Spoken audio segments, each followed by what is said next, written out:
बंदी छोड़ सतगुरु रामपाल जी परमेश्वर जी की जय हो।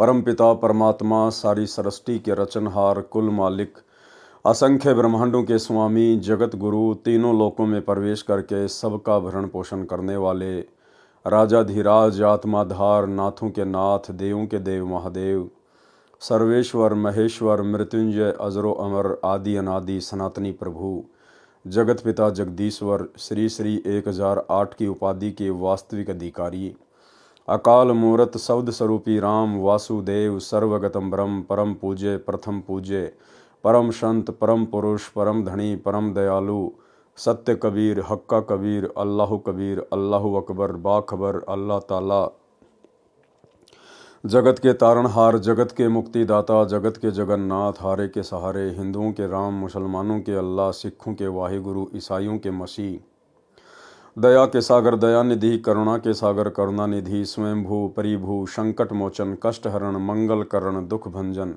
अविगत कबीर निर्विकार निर्विषम परमात्मा अलय अलेख सतगुरु आदि अनादि सतगुरु असली मर्यादा पुरुषोत्तम असली राम असली कृष्ण असली घनश्याम असली मुरारी राजाओं के राजा महाराजाओं के महाराजा शहंशाहों के शहंशाह सम्राटों के सम्राट भगवानों के भगवान अल्लाहों के अल्लाह प्रभुओं के प्रभु मसीहों के मसीह सच्चे वाहिगुरु बाबाओं के बाबा पीरों के पीर सेठों के सेठ जगत सेठ सावड़सा सेठ सर्वगुण संपन्न अनंत कोटि कलाओं के स्वामी अनंत कोटि ब्रह्मांडों के नायक योगियों में महायोगी ध्यानियों में महाध्यानी सिद्धों में परम सिद्ध ज्ञानियों में तत्वज्ञानी ब्रह्म ज्ञानी महाज्ञानी परम ज्ञानी सर्वश्रेष्ठ ज्ञानी विज्ञानी युवा कबीर समरथ कबीर असमवात अमित ओजा सच्चे रहनुमा करीम अल्लाह सुभान अल्लाह दुनिया के अंतिम पैगंबर 8 सितंबर 1951 से गांव धनाना जिला सोनीपत हरियाणा भारतवर्ष की पावन भूमि पे प्रकट रियल कल की भगवान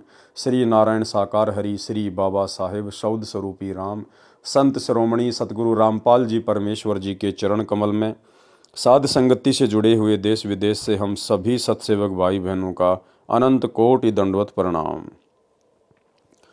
सत्साई भाई और बहनों, दया पूज्य गुरुदेव भगवान की सतगुरु रामपाल जी परमेश्वर जी की सारी सृष्टि को रचने वाले एकमात्र कल की भगवान की जिनके विशेष आशीर्वाद से शुभ आशीर्वाद से आप और हम सभी सत्सेवक भाई बहन साध संगति से जुड़कर अपनी आत्मा के कल्याणार्थ हेतु गुरुदेव के तत्व ज्ञान को आधार बनाकर दृढ़ता के साथ सतलोक की ओर मुख करके अपनी भक्ति पर लगे हुए हैं।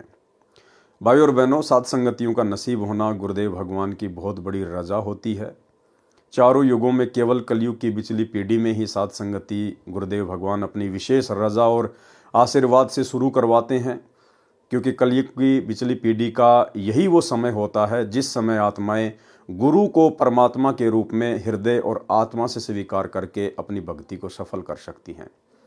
और गुरु को ही परमात्मा मानने की प्रोसीजर केवल साध संगति से ही परमात्मा हर कलयुग की बिचली पीढ़ी में शुरू करवाते हैं। आने वाले समय में तो पूरा विश्व साध संगति से जुड़ेगा। आज जो मर्यादा जो नियम गुरु के प्रति जो भाव श्रद्धा लगन निष्ठा समर्पण आप और हम सत्सेवक भाई बहनों की बन चुकी है, इसी प्रकार से पूरा विश्व गुरुदेव भगवान की भक्ति करेगा। लेकिन आप और हमारा परम सौभाग्य विशेष रजा बख्शी गुरुदेव भगवान ने कि हमें परमेश्वर ने सबसे पहले साध संगति से जोड़ा। हमारा भी एक कर्तव्य बनता है, दायित्व बनता है कि हम इस अनमोल मौके को जो चांस युगों युगों के बाद नसीब होता है, हम इसको अब बिल्कुल भी ना गंवाएं। किसी भी ऐरे गहरे नत्थु बैरे की बातों में आकर किसी के भी गोल मटोल ज्ञान के ऊपर आकर्षित होकर हम अपना कर्म धर्म नष्ट ना करें। तो भाई और बहनों, गुरुदेव के कर कमल से लिखित पवित्र ग्रंथ कबीर सागर के सरलार्थ के ऊपर वीडियो बनाने की श्रृंखला जारी है। इसी श्रृंखला में आज हमारा ये 56 नंबर का वीडियो है। प्रत्येक वीडियो में सतगुरुदेव भगवान के आशीर्वाद से हमें कुछ न कुछ अवश्य सीखने को मिलता है, नई नई जानकारियाँ प्राप्त होती हैं, जो जानकारियाँ हमारे विश्वास को भक्ति पर दृढ़ करती हैं। तो कबीर चरित्र बोध के सारांश को लेकर वीडियो बन रहे हैं। आज उसका ये 6वां पार्ट है। आज के वीडियो में गुरुदेव भगवान ने समझाया बताया, इसमें लिखा है कि किस प्रकार से दिल्ली के बादशाह सिकंदर लोदी को जो असाध्य जलन का रोग हो गया था, जिसका उपचार समाधान कहीं से भी प्राप्त नहीं हो पा रहा था। मुसलमान धर्म के जितने भी मुल्ला मौलवी काजी थे, हिंदू धर्म के जितने भी धर्मगुरु और पंडित थे, अन्य जितने भी जंत्र मंत्र करने वाले थे, सिकंदर लोदी ने सभी से इलाज करवाया, परंतु कोई समाधान नहीं हुआ। अंत में सब ने कह दिया कि ये आपके प्रारब्ध का कर्म है, आपको भोगना ही पड़ेगा। फिर कैसे गुरुदेव भगवान ने विशेष परिस्थितियां बनाई, राजा सिकंदर लोदी को आधीन किया, नम्र किया, और उसके बाद आशीर्वाद मात्र से उनका असाध्य जलन का रोग ठीक कर दिया। तो आगे का विवरण हम पूज्य गुरुदेव जी के कर कमल से लिखे हुए इस पवित्र ग्रंथ से प्राप्त करेंगे। तो आपके सामने है पवित्र ग्रंथ कबीर सागर का सरलार्थ, पेज नंबर है 544। सिकंदर लोदी बादशाह का असाध्य जलन का रोग ठीक करना। एक बार दिल्ली के बादशाह सिकंदर लोदी को जलन का रोग हो गया। जलन का रोग ऐसा होता है जैसे किसी का आग में हाथ जल जाए, उसमें पीड़ा बहुत होती है।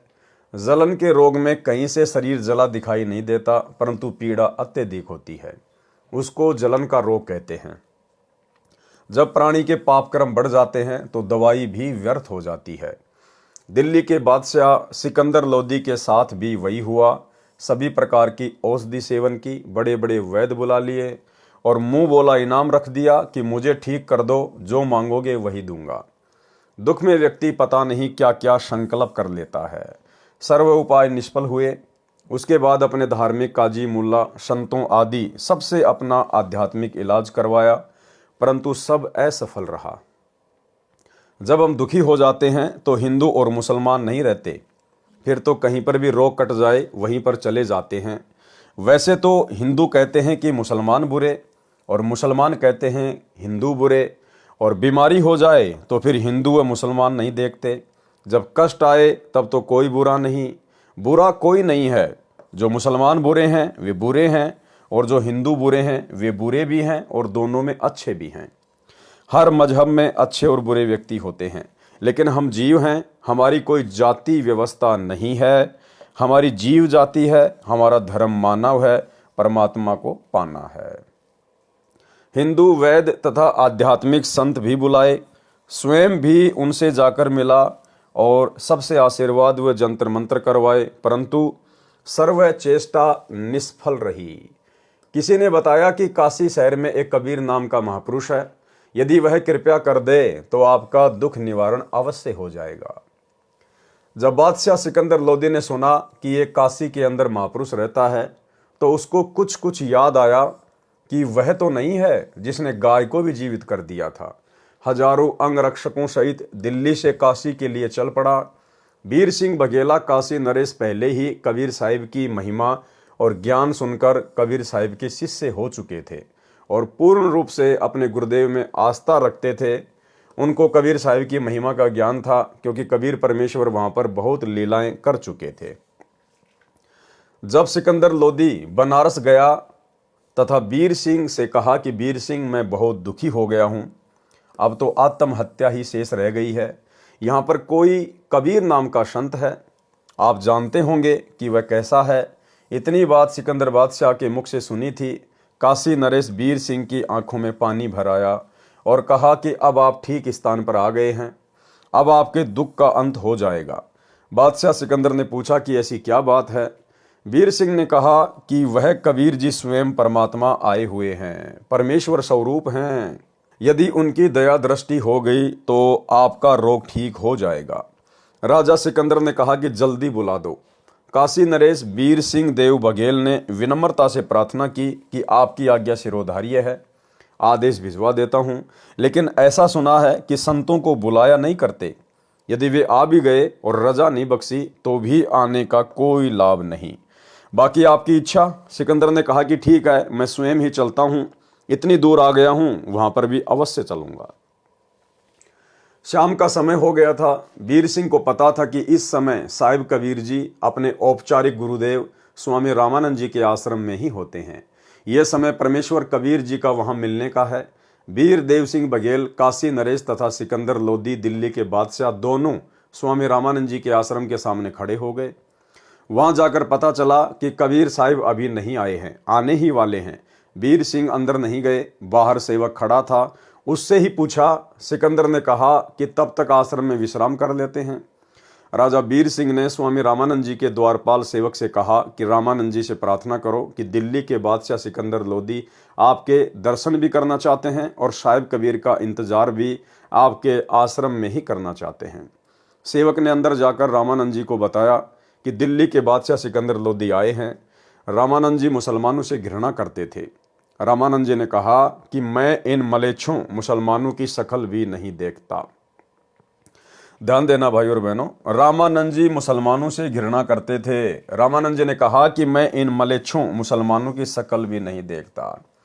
भाई और बहनों, वैसे तो ये किसी भी भक्ति में उचित नहीं है, और विशेषकर इस कबीर परमेश्वर सतगुरु रामपाल जी की भक्ति में ये जो घृणा शब्द है, राग द्वेष ईर्ष्या मनमुटाव जलन, ये बिल्कुल भी न्यायोचित नहीं है।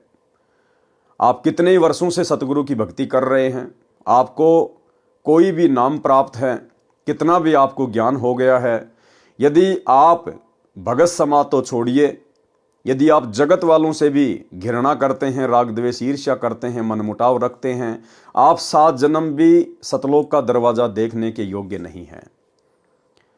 और इस काल के द्वारा उत्पन्न किया गया ये सबसे भयंकर रोग राग द्वेष ईर्ष्या का, घृणा का, ये सतगुरु रामपाल जी परमेश्वर जी के परिवार को बुरी तरह से घेर के बैठा है। सतलोक आश्रम मैनेजमेंट हरियाणा को, कोऑर्डिनेटरों को बुरी तरह से घेर कर बैठा हुआ है। बरवाला कांड 2014 के बाद से सतगुरु रामपाल जी परमेश्वर जी की संगत 2 भागों में विभाजित हो चुकी है। एक भाग जिसे साध संगति कहते हैं, जो ज्ञान को आधार बनाकर, गुरु को इष्ट मानकर और अपने घर को आश्रम बनाकर अपने गुरुदेव की गैर हाजिरी में मर्यादाओं में रहकर अपनी भक्ति कर रहा है। दूसरा भाग है सतलोक आश्रम, जिन्हें सतगुरु रामपाल जी का कलयुगी परिवार संभालता है। ये लोग ज्ञान आधार की भक्ति से कोसों दूर है, अज्ञान और पाखंड के ऊपर बैठे हुए हैं। आए दिन ज्ञान विरुद्ध हरकतें करके स्वयं भी अपने कर्म फोड़ते रहते हैं, बेचारी भोली भाली संगत के भी फुड़वाते रहते हैं। और ये सतलोक आश्रमों से जुड़े हुए बड़े बड़े कोऑर्डिनेटर, बड़े बड़े आश्रमों के संचालक, गुरुदेव का कलयुगी परिवार, ये लोग साध संगति वालों से घृणा करते हैं, राग द्वेष ईर्ष्या करते हैं। इन लोगों को जलन होती है जब हम लोग ज्ञान आधार से कोई बात करते हैं, साध संगति करते हैं, या संगत को गुरुदेव के ज्ञान आधार से समझाने की दृष्टि से वीडियो बनाकर सोशल मीडिया पर वायरल करते हैं। ये लोग घृणा करते हैं, राग द्वेष ईर्ष्या करते हैं, जो इनके पतन का सबसे बड़ा कारण है, सबसे बड़ा कारण है। ये काल की सूक्ष्म चाल है। इस चाल से ये लोग अपरिचित हैं और दिन प्रतिदिन अपने कर्म फोड़ने की दिशा में आगे बढ़ रहे हैं। इनका ये प्रयत्न कभी भी सफल नहीं होगा, सिवाय इनकी भक्ति, समय और श्वासों की बर्बादी के। इसलिए आप और हम सत्सेवक भाई बहनों ने शिक्षा लेनी है। यदि आप किसी के विचारों से सहमत नहीं हैं, तो भाई और बहनों, हमने उससे राग द्वेष ईर्ष्या नहीं करनी है, हमने उसकी निंदा चुगली नहीं करनी है, हमने उस आत्मा से घृणा नहीं करनी है। गुरुदेव भगवान ने बताया कि कोई भी व्यक्ति बुरा नहीं होता है, बुरे होते हैं उसके विचार, उसका आचरण, उसका स्वभाव। इसलिए आम समाज में भी एक कहावत है कि पाप से नफरत करनी चाहिए, पापी से नफरत नहीं करनी चाहिए। तो भाई और बहनों, आप और हमने भूलकर भी परमेश्वर की किसी भी आत्मा से राग द्वेष ईर्ष्या मनमुटाव घृणा बिल्कुल शौपन में भी नहीं करनी है। यदि हम उनके विचारों से सहमत नहीं हैं, हमारे और उनके विचार मेल नहीं खाते हैं, जैसे परमेश्वर अपनी वाणी में कहते हैं कि इष्ट मिले और मन मिले, मिले सकल सब रीत, कहे कबीर ता जाइए रह संतन की प्रीत। यदि आपके किसी से विचार मेल नहीं खाते हैं, आप खुशी खुशी उनसे दूरी बनाना शुरू कर दीजिएगा। लेकिन मनमुटाव, राग द्वेष ईर्ष्या और घृणा इस परमेश्वर की मोक्ष वाली भक्ति में कहीं भी जायज नहीं है। यदि आपने ऐसा किया, अंत में सिवाय धोखे के आपको कुछ भी हाथ नहीं लगेगा। तो पंडित रामानंद जी मुसलमानों से बहुत ज़्यादा राग द्वेष ईर्ष्या किया करते थे, और आगे चलकर उनको क्या सजा मिली, कितनी बड़ी सजा उनको मिली। उसी घृणा के कारण दिल्ली के बादशाह सिकंदर लोदी ने गुस्से में आकर पंडित रामानंद जी की तलवार से गर्दन अलग कर दी। लेकिन परमेश्वर तो परमेश्वर है, एक तीर से अनेकों शिकार करते हैं। परमेश्वर ने क्या क्या शिकार किए, ये अब गुरुदेव के कर कमल से लिखित पुस्तक में आगे पढ़ेंगे।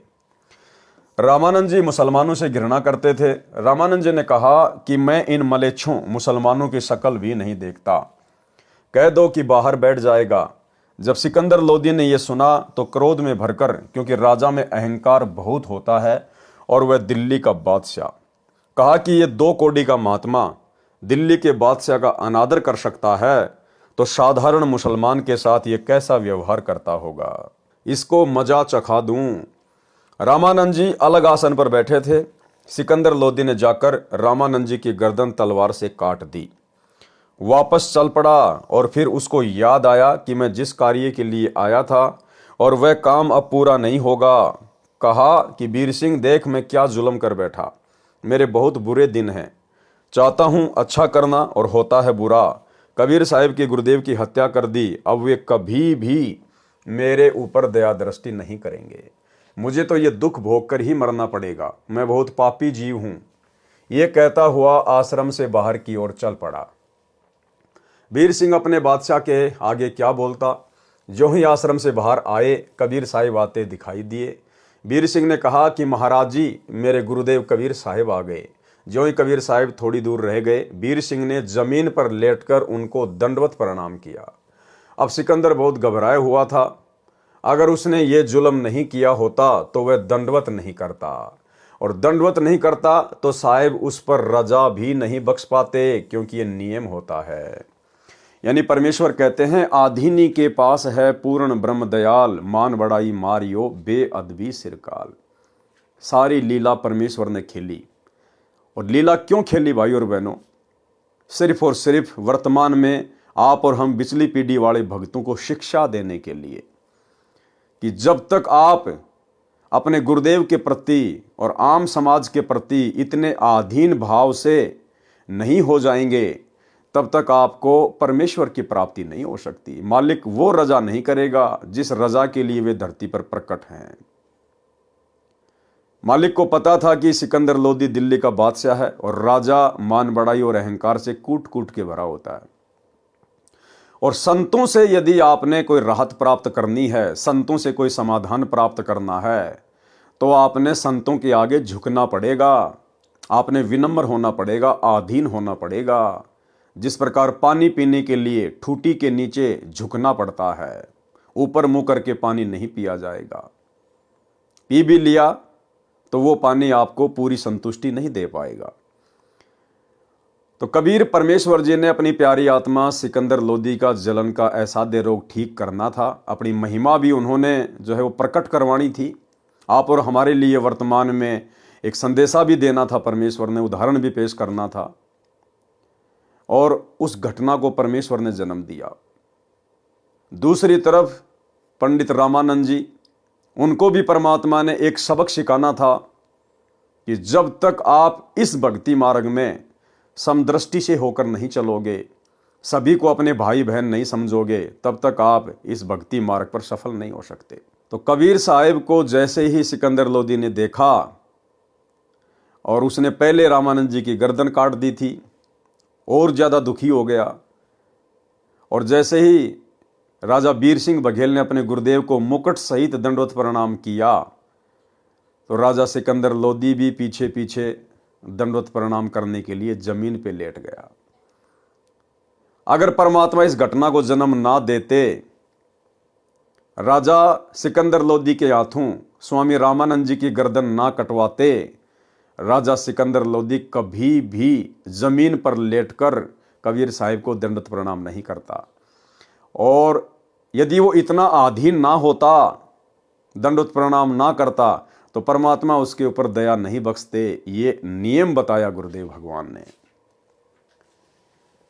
कबीर साहिब आते दिखाई दिए। वीर सिंह ने कहा कि महाराज जी मेरे गुरुदेव कबीर साहिब आ गए। जो ही कबीर साहिब थोड़ी दूर रह गए, वीर सिंह ने जमीन पर लेटकर उनको दंडवत प्रणाम किया। अब सिकंदर बहुत घबराया हुआ था। अगर उसने ये जुल्म नहीं किया होता तो वह दंडवत नहीं करता, और दंडवत नहीं करता तो साहिब उस पर रजा भी नहीं बख्श पाते, क्योंकि ये नियम होता है।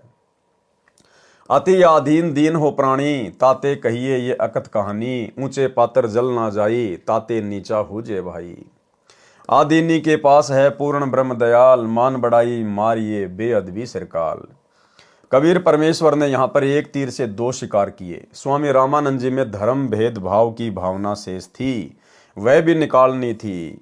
और भाई और बहनों, वर्तमान में 650 साल के बाद भी ये धर्म भेद भावना सतलोक आश्रम मैनेजमेंट हरियाणा में कूट कूट के भरी है।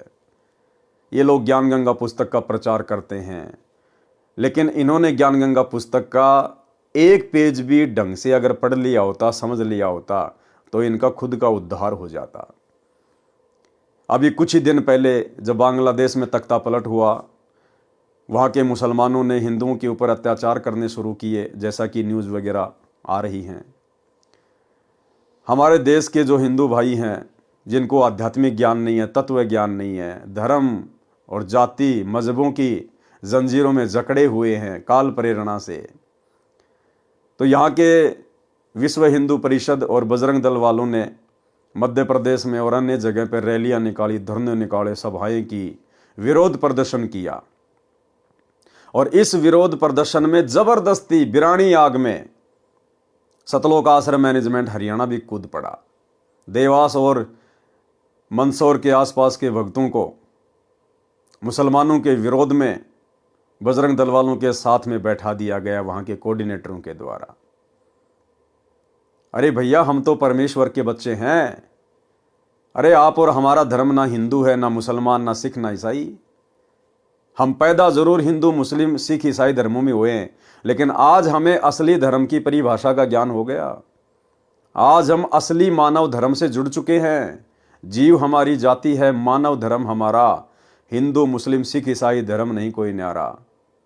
इसके बावजूद भी सतलोक आश्रम मैनेजमेंट हरियाणा मुसलमानों के विरोध में और हिंदुओं के पक्ष में खड़े होकर और रैलियों में जगत वालों के साथ बैठे हैं। ये होता है धर्म भेदभाव। ये धर्म भेदभाव इस कबीर परमात्मा सतगुरु रामपाल जी के भक्ति मार्ग में नहीं चलेगा। ऐसा करने से भगत की मर्यादा खंडित होती है, गुरुदेव नाराज होते हैं। अरे हमें समझ में आ गया, हम बिरानी आग में क्यों जलें। जिनको अभी तक ये बातें समझ में नहीं आई हैं, वो लड़ो मरो जलो, हमें क्या लेना देना। लेकिन जबरदस्ती काल प्रेरणा से सब कुछ ये हुआ। तो यहां पर परमात्मा वही कह रहे हैं, कबीर परमेश्वर जी ने यहां पर एक तीर से दो शिकार किए। स्वामी रामानंद जी में धर्म भेदभाव की भावना शेष थी, वह भी निकालनी थी। रामानंद जी मुसलमानों को हिंदुओं से अभी भी भिन्न तथा हे मानते थे। सिकंदर में अहंकार की भावना थी, यदि वह नम्र नहीं होता तो कबीर साहिब कृपया नहीं करते तथा सिकंदर स्वस्थ नहीं होता। वीर सिंह को देखकर तथा डरते हुए सिकंदर लोधी ने भी दंडवत प्रणाम किया। कबीर परमेश्वर जी ने दोनों के सिर पर हाथ रखा और कहा कि दो दो नरेश आज मुझ गरीब के पास कैसे आए हैं, मुझ गरीब को कैसे दर्शन दिए। परमेश्वर कबीर जी ने अपना हाथ उठाया भी नहीं था कि सिकंदर का जलन का रोग समाप्त हो गया। भाई और बहनों, आज भी धरती पर वही कबीर परमात्मा प्रकट है, बस पहचानने की देर है। आज भी ऐसे ऐसे ना जाने कितने असाध्य रोग इस कबीर परमेश्वर सतगुरु रामपाल जी ने नाम दीक्षा लेने से पहले मात्र अपने आशीर्वाद से ठीक किए। आशीर्वाद से।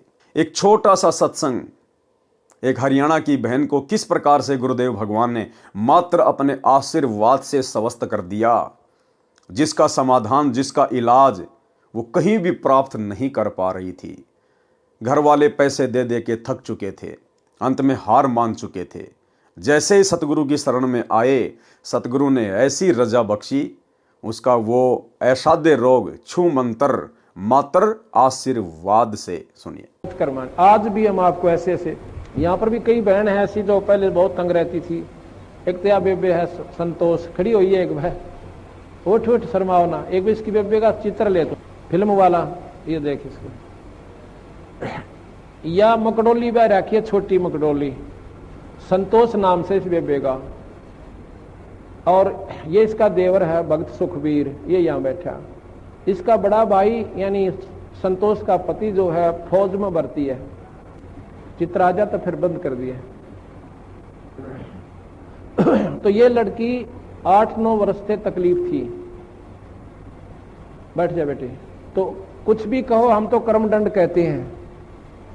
डॉक्टर बीमारी बता देते हैं, शाना ओपरा बता दे। तो जी क्या हुआ, इन्होंने सारा इलाज करवा लिया, एक नाम भी ले रखा था किसी दूसरे संत ने, और श्राद्ध का नाग तो अपने जनो आम चीज सहे, फिर दोख वीर, पूजा वीर, फलानी वीर, दकड़ी भी, वो सारी। आखिर में कौन सा मेरठ में था, कहां से इलाज चल रहा था इनका, यूपी में, सहारनपुर से, और कहते हैं सहारनपुर से इलाज चल रहा था इस लड़की का। तो इसकी सुखबीर की बहन रामरती नाम साड़ जी शीतल नगर में ब्याह रखी, और वह रामरती एक दिन इस बहन श्यावत्री है शीतल नगर में, या हमारी बहन सेविका, इसके पास आ गई। कोई वो लेखा जोखा करते हैं, अंडा करें, सरकारी उनकी ड्यूटी लग जाती है। तो इसने उसको समझा दिया, बेबे बैठ जा, चाह पानी पियो पहलाता है। फिर कबीर साहब के बारे में इस श्यावत्री ने, एक तो कमला यहीं आ रही हो मेरे ख्याल में, एक रामरता हुआ बैठी है, ये दोनों बाण अपनी सरकारी नौकरी पे थी, इनकी ड्यूटी लाग रही थी, वह गणना की खातर कोई आंकड़े इकट्ठे करने थे। यह श्यावत्री के पास पहुंच गई। इसने पहला दिन तक चाह पानी पियाई, बेबे तुम बैठ जाओ, फिर पाछे की लिखा लिखाई करियो। फिर ये चित्र देखे कबीर साहब के, ये पूछने लगी। इसने सारी महिमा बताई, बंदी छोड़ गई। रामरती ने अरे नाम ले लिया कमला ने। रामरती ने फिर अपने भाई जगवीर को बताया, जगवीर नाम से, कि भाई तो कितना ले जा, मेरी भाभी ने एक बार महाराज यहाँ करा ले। जगवीर ने बोला, बेबे इब तो इलाज करवा रखा वहां से, और वहीं दिखाऊंगा। इन्हें बोली रे इलाज करवा रखा, की ने दुख पा रही है, 19-21 का इसका आराम नहीं, तो एक बार ले आ। तो हम गए हुए थे उस समय चंडीगढ़ एक पार्ट, या Gulab Singh DC deputy commissioner जो होते थे ना, डिप्टी कमिश्नर गुलाब सिंह, वो डायरेक्टर थे वहां पर लोकल बॉडीज के चंडीगढ़। वो हमारे सेवक हैं, उन्होंने नाम ले रखा है, बड़ी पुण्य आत्मा है। अगर उसका उदाहरण आप देख लो, निशा देवता इंसान हमने नहीं देखा, इतनी नम्र आत्मा, कोई उसमें छल कपट नहीं। तो वहां हम पाठ करने गए जी, हमने आना था 12 तारीख को, हम आए 13 तारीख को, लेट हो गए थोड़े। तो इन्होंने पता था कि 12 न महाराज जी ने आना है कुटिया में, तो ये 11 शाम ने पहुंच गए, और या बेहोश पड़ी उड़े या संतोष। हम 12 ना या 12 ने भी हुई रहे, जगबीर भी हुई रहे इसके साथ, वो फौज में है। वहां पर हाल बना था हमारा एक सत्संग का। हम 13 न पहुंचे इस समय, अगस्त का महीना। तो न्यू बोले जी एक बेबे आ रही है, बहुत घनी बीमार से। बाबा बीमार का के मतलब, हमारे दौरान को डॉक्टर ना वैद नहीं, ये बीमार है, बीमार आने लगे को अच्छे ढंग का नाम लेने आता नहीं। अपने मन में संकल्प कर रहा मैं, इतने में इसको कुटिया में ठाक है, वो जगबीर एक दिन और पकड़ कर मेरे पास ले आया,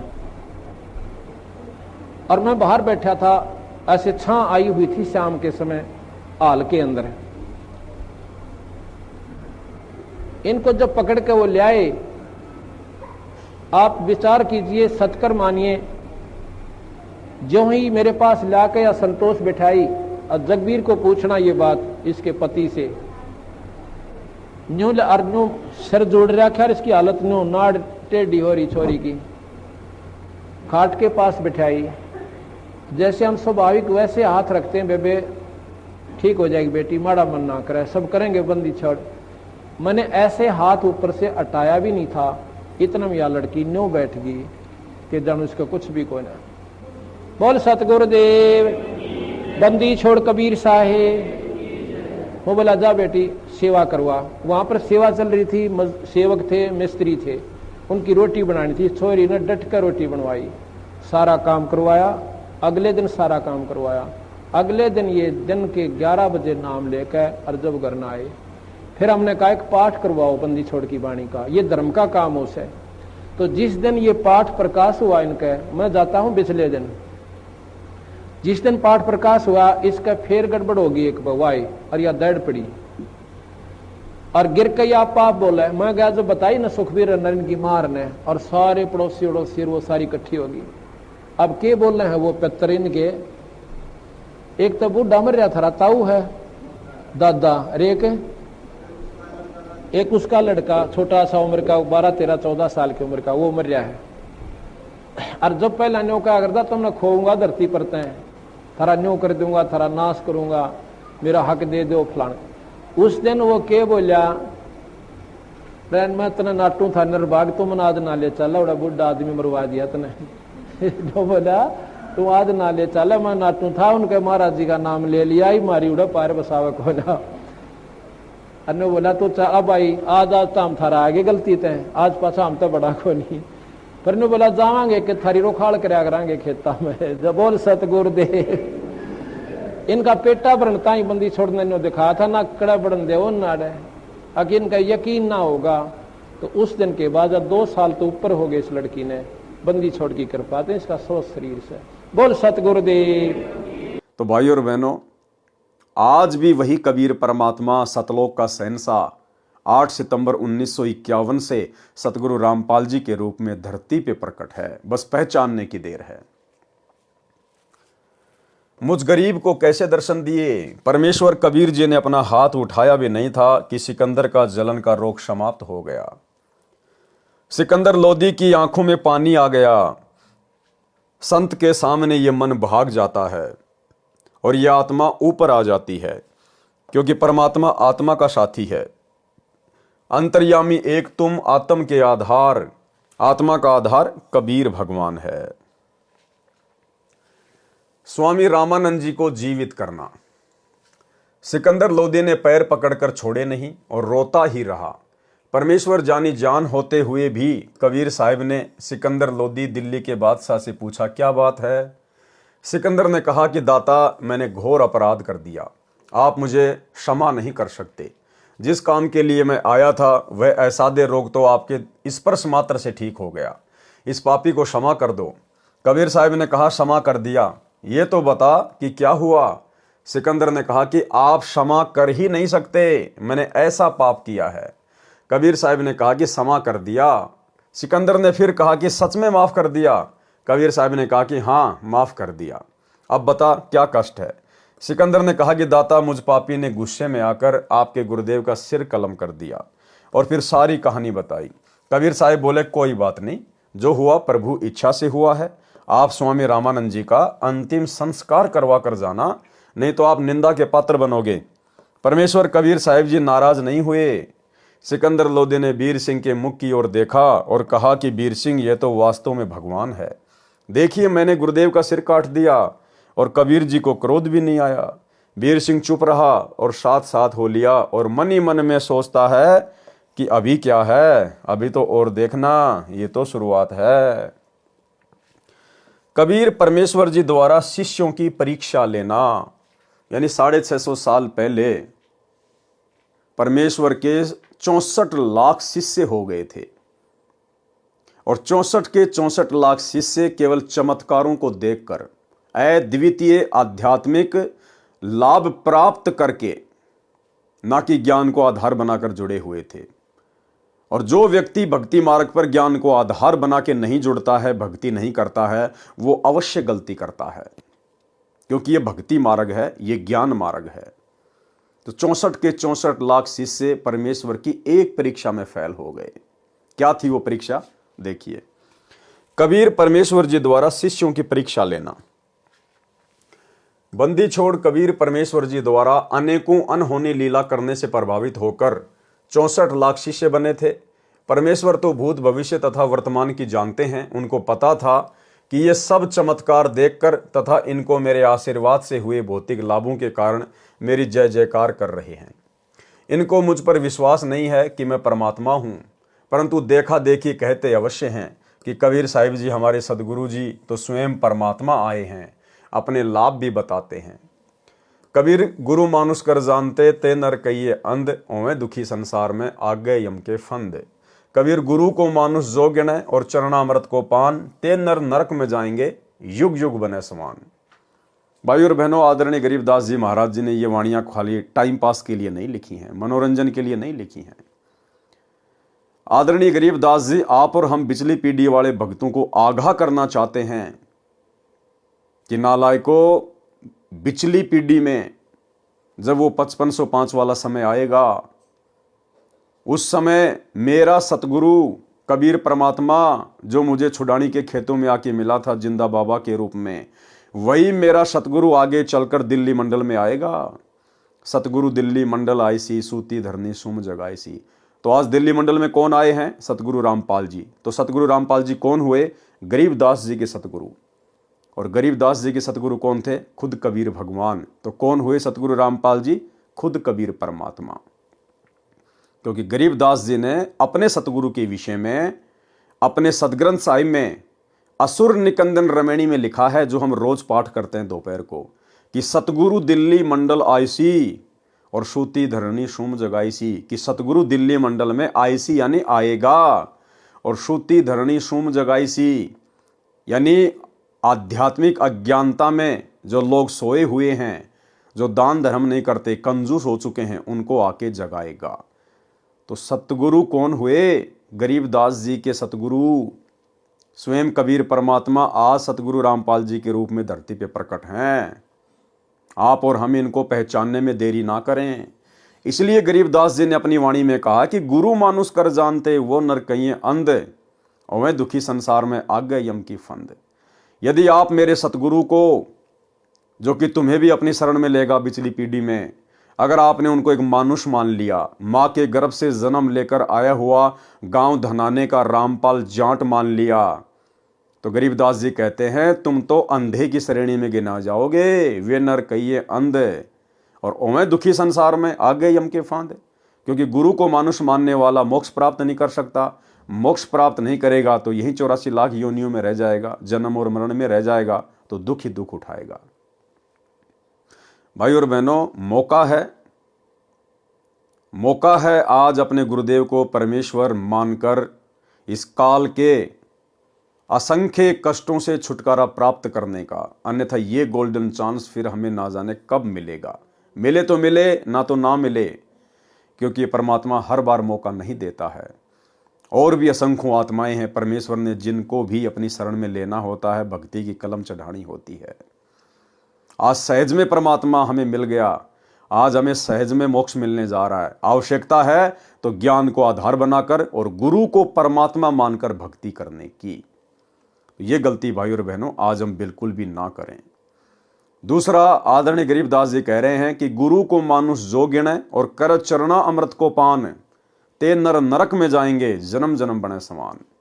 यानी आपने उस तत्वदर्शी संत को गुरु भी धारण कर लिया, और यदि आप लोगों की देखा देखी रोजाना उनका चरणामृत भी ले रहे हो और गुरु को मान रहे हो, मानुष माँ के गर्भ से जन्म लिया हुआ, तो भी आप पार नहीं हो सकते।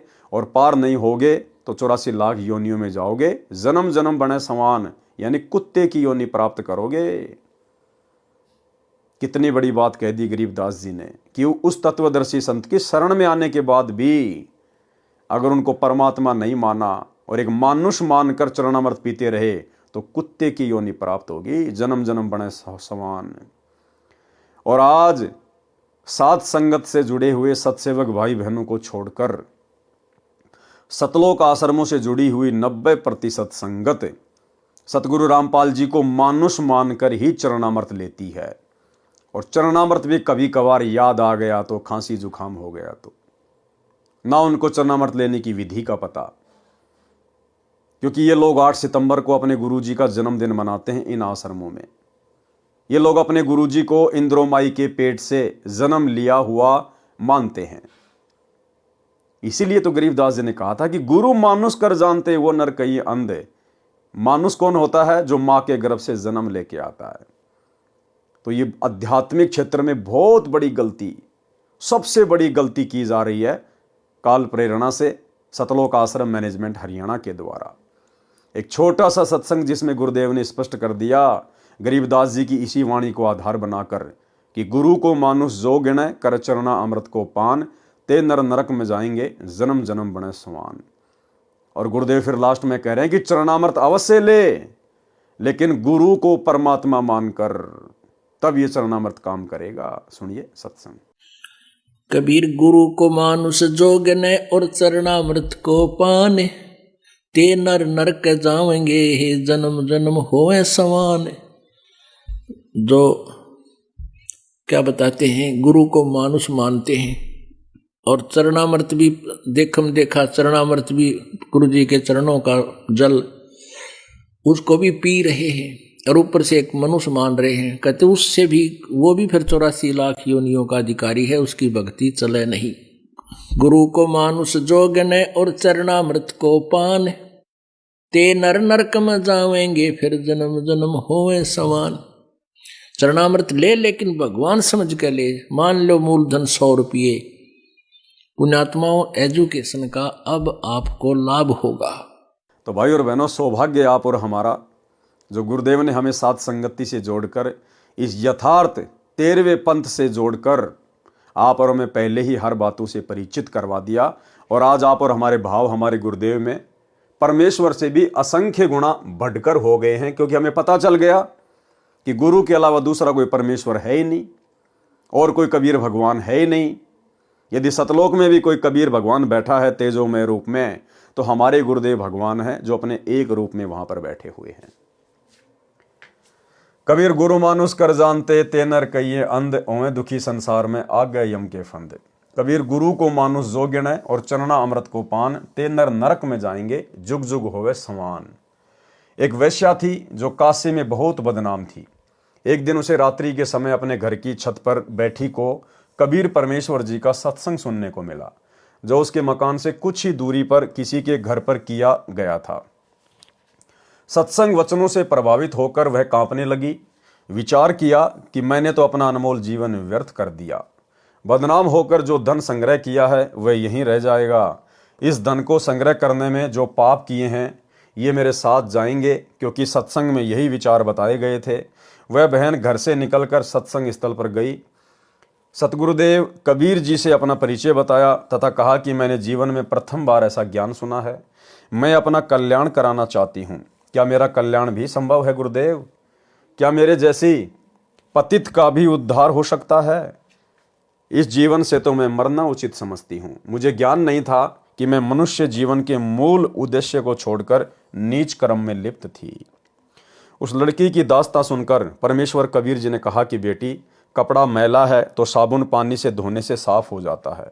जब तक प्राणी सत्संग रूपी साबुन पानी के संपर्क में नहीं आता तो उसके पापक्रम रूपी मैल साफ नहीं होते। सांसारिक कार्यों में तथा आपराधिक कर्मों से आत्मा मलिन हो जाती है। जैसे वस्त्र पहनते हैं तो मैले हो जाते हैं, उनको प्रतिदिन साबुन तथा पानी से धोया जाता है तो मैल प्रतिदिन साफ हो जाता है, वस्त्र उज्जवल रहता है। इसी प्रकार आपराधिक कार्य त्याग कर करने योग्य सांसारिक कार्य करने में भी पाप होता है। जैसे पृथ्वी पर चलते हैं तो जीव जंतु मरते हैं, भोजन पकाते हैं तो अग्नि में जीव मरते हैं, मजदूरी करते हैं, खेती करते हैं, उनमें भी जीव मरते हैं, खाना खाते हैं, पानी पीते हैं, श्वास लेते हैं, इनमें भी जीव मरते हैं। जो शास्त्र विधि अनुसार साधना नहीं करते तथा आपराधिक कार्य भी करते हैं, उनके पाप कर्म संचित होते रहते हैं। जो आपराधिक कर्म त्याग कर शास्त्र विधि अनुसार साधना करते हैं तो उनके पाप प्रतिदिन वस्त्र के मैल की तरह नष्ट होते रहते हैं। आप दीक्षा लो तथा पाप कर्म त्याग कर मर्यादा में रहकर साधना करो, कल्याण अवश्य होगा। बहन ने प्रश्न किया कि हे प्रभु, जो मेरे आज तक पाप संचित हो चुके हैं उनको कैसे नष्ट किया जाएगा? परमेश्वर कबीर जी ने कहा कि हे बेटी, जब ही सतनाम हृदय धरो, भयो पाप को नाश, जैसे चिनगी अग्नि की पड़े पुराने घास। भावार्थ, परमेश्वर कबीर जी ने कहा कि मेरे पास साधना का सत्य मंत्र है, उसको दीक्षा में देता हूं। साधक श्रद्धा के साथ मर्यादा में रहकर भक्ति करता है तो उसके सब पाप कर्म ऐसे जलकर नष्ट हो जाते हैं जैसे पुराने सूखे हजारों मण घास में अग्नि की चिंगारी लगने से सर्व घास जलकर भस्म राख हो जाता है। फिर पवन चलती है तो उड़ जाता है, वह स्थान भी साफ हो जाता है। गरीब जैसे सूरज के आगे बदरा, ऐसे कर्म छयारे, प्रेम की पवन करे चितमंजन, झिलके तेज नयारे। भावार्थ, कबीर परमेश्वर जी ने संत गरीबदास जी को भी यही ज्ञान बताया था। वही ज्ञान उस गणिका बेटी को बताया कि जैसे सूर्य के सामने बादल छा जाते हैं तो सूर्य का प्रकाश दिखाई नहीं देता, जब तेज हवा चलती है तो बादल बिखर जाते हैं, सूरज का प्रकाश स्पष्ट दिखाई देता है। इसी प्रकार आत्मा तथा परमात्मा के बीच में पाप कर्मों की छाया हो जाती है। सतगुरु से दीक्षा लेकर श्रद्धा प्रेम से साधना करने से प्रभु में प्रेम उत्पन्न होता, आंखों से आंसू गिरने लगेंगे, उस प्रेम रूपी पवन से पाप कर्म नष्ट हो जाएंगे, आत्मा को परमात्मा का दर्शन होगा। इस प्रकार घोर से घोर अपराधी भी सतगुरु शरण में आने से सत्य साधना करके मोक्ष को प्राप्त हो जाता है। उस बहन ने उसी समय परमेश्वर कबीर जी के चरणों में गिरकर दीक्षा की भीख मांगी। दयालु सतगुरु जी ने उस जीव पर दया की, दीक्षा देकर कृतार्थ किया। उस लड़की ने अपना सर्व धन सतगुरु के आगे रख दिया। देखो भाई और बहनों, ध्यान दो, जब गणिका बहन ने परमात्मा से दीक्षा प्राप्त की, दीक्षा प्राप्त करने के बाद उस गणिका बहन ने जो भी उल्टे सीधे कुकर्म करके, वैश्यावर्ती का धंधा करके जो धन कमाया था, वो सारा का सारा धन उसने अपने गुरुदेव के चरणों में समर्पित कर दिया। और गुरुदेव भगवान ने कहा कि बेटा, ये जितना भी धन है इसको तू भंडारे में लगा दे, ये धर्म के कार्य में लगा दे, और आज के बाद मेहनत मजदूरी करके अपना जीवन निर्वाह कर। तो भाई और बहनों, आज भी वही बात है, आज भी वही भगवान है, वही नियम मर्यादा है, वही भक्ति मार्ग है। यदि सतगुरु की शरण में आने से पहले आपने किसी भी अनैतिक कार्य से धन संग्रह किया है, और यदि वो धन आपके पास में है, तो वो धन आपने अपने गुरुदेव के चरणों में समर्पित कर देना चाहिए। गुरुदेव की गैर हाजिरी में किसी भगत को समर्पित नहीं करना चाहिए। भगत को समर्पित करने से पाप नहीं कटेगा। जैसे वर्तमान में गुरुदेव भगवान की गैर हाजिरी में उनके कलयुगी बेटा बेटी, भाई बंधु, रिश्तेदार, कोऑर्डिनेटर, इन लोगों के द्वारा संगत से जो धन लिया जाता है ज्योति पाठ और दान के रूप में, आज वो धन संगत के उल्टे कर्म फोड़ रहा है। क्योंकि गुरुदेव का परिवार, ये कोऑर्डिनेटर सब के सब कुपात्र हैं, ये दान धर्म लेने के अधिकारी नहीं है। संगत भी नादान है, गुरुदेव के ज्ञान को आधार बना नहीं पा रही, और इन लोगों को धन देकर, दान देकर उल्टा पाप का भागी बन रही है। और वे कुपात्र उस दान का उन्हीं की आंखों के सामने दुरुपयोग कर रहे हैं, स्टेडियम बनाकर, राजनीति में लगाकर, गुंडों की सीबीआई जांच में लगाकर, आरक्षणों में चंदे के रूप में देकर, आश्रम में हॉस्पिटल वगैरह खोलकर, अपने समाज के लिए झूठा भाईचारा निभाने के लिए, धनाना गांव वालों के लिए फ्री में बसें चलाना, फ्री में एम्बुलेंस चलाना, गांव वालों के लिए भक्तों को मजदूर बनाकर भक्तों के ही ज्योति पाठ और दान के पैसे से रोडों की मरम्मत करना, सतलोक आश्रमों में दुनिया भर का आडंबर और पाखंड शुरू कर देना। इसलिए धन केवल अपने गुरुदेव के चरणों में ही समर्पित करना चाहिए। विशेषकर दान, ज्योति पाठ का पैसा, 10वें अंश का पैसा अपने गुरुदेव के चरणों में ही समर्पित करना चाहिए। तो यदि आप भाई बहनों ने नाम उपदेश लेने से पहले किसी भी प्रकार के अनैतिक कार्य से धन संग्रह किया हुआ है, आपने वो धन अपने गुरुदेव को निमित्त कर देना चाहिए, और अपनी नेक नीति और ईमानदारी की कमाई से अपना आगे का भक्ति वाला जीवन शुरू करना चाहिए। उस लड़की ने अपना सारा धन सतगुरु के आगे रख दिया। सतगुरु जी ने कहा कि बेटी, मजदूरी करके निर्वाह कर, ये धन भंडारा करके धर्म में खर्च कर दे। सतगुरु कबीर जी की आज्ञा से धर्म भंडारा किया और सच्ची श्रद्धा से भक्ति करने लगी। अधिक से अधिक समय सत्संग सुनने में तथा सतगुरु जी की सेवा तथा दर्शन करने में व्यतीत करने लगी। जैसे जवर के उतर जाने के पश्चात व्यक्ति स्वस्थ हो जाता है तो पहले से अधिक भोजन खाता है। जवर के कारण भूख नहीं लगती थी, परंतु जवर उतर जाने के पश्चात स्वस्थ व्यक्ति दिन में कई कई बार भोजन खाता है। इसी प्रकार उस भूखी आत्मा को सत्संग सुनने तथा सतगुरु के दर्शन करने की अत्यधिक भूख लगती है। वही दशा उस बहन की हो गई थी। सतगुरु कबीर जी के शिष्य विवेकहीन थे। वे केवल लाभ मिलने के कारण ही सत्संग में आते थे, ज्ञान पर अमल नहीं करते थे। क्या कह रहे हैं परमात्मा कि 650 साल पहले सतगुरु कबीर जी के जो भगत थे, अनुयायी थे, वो विवेकहीन थे। उनको बहुत सारे लाभ मिले, इसलिए वो भक्ति पर जुड़े हुए थे, बाकी ज्ञान को आधार किसी ने नहीं बनाया हुआ था। और भाई और बहनों, 650 साल पहले तो चलो भाई, उस समय गुरुदेव भगवान खुद एक अनपढ़ व्यक्ति की भूमिका निभा रहे थे। शास्त्रों से हमारे को ये प्रमाण नहीं दिखा पा रहे थे। वो ठीक का समय भी नहीं था। परमात्मा ने आत्माओं को पूर्ण मोक्ष भी प्राप्त नहीं करवाना था। ये वर्तमान का समय गुरुदेव ने निश्चित किया हुआ था।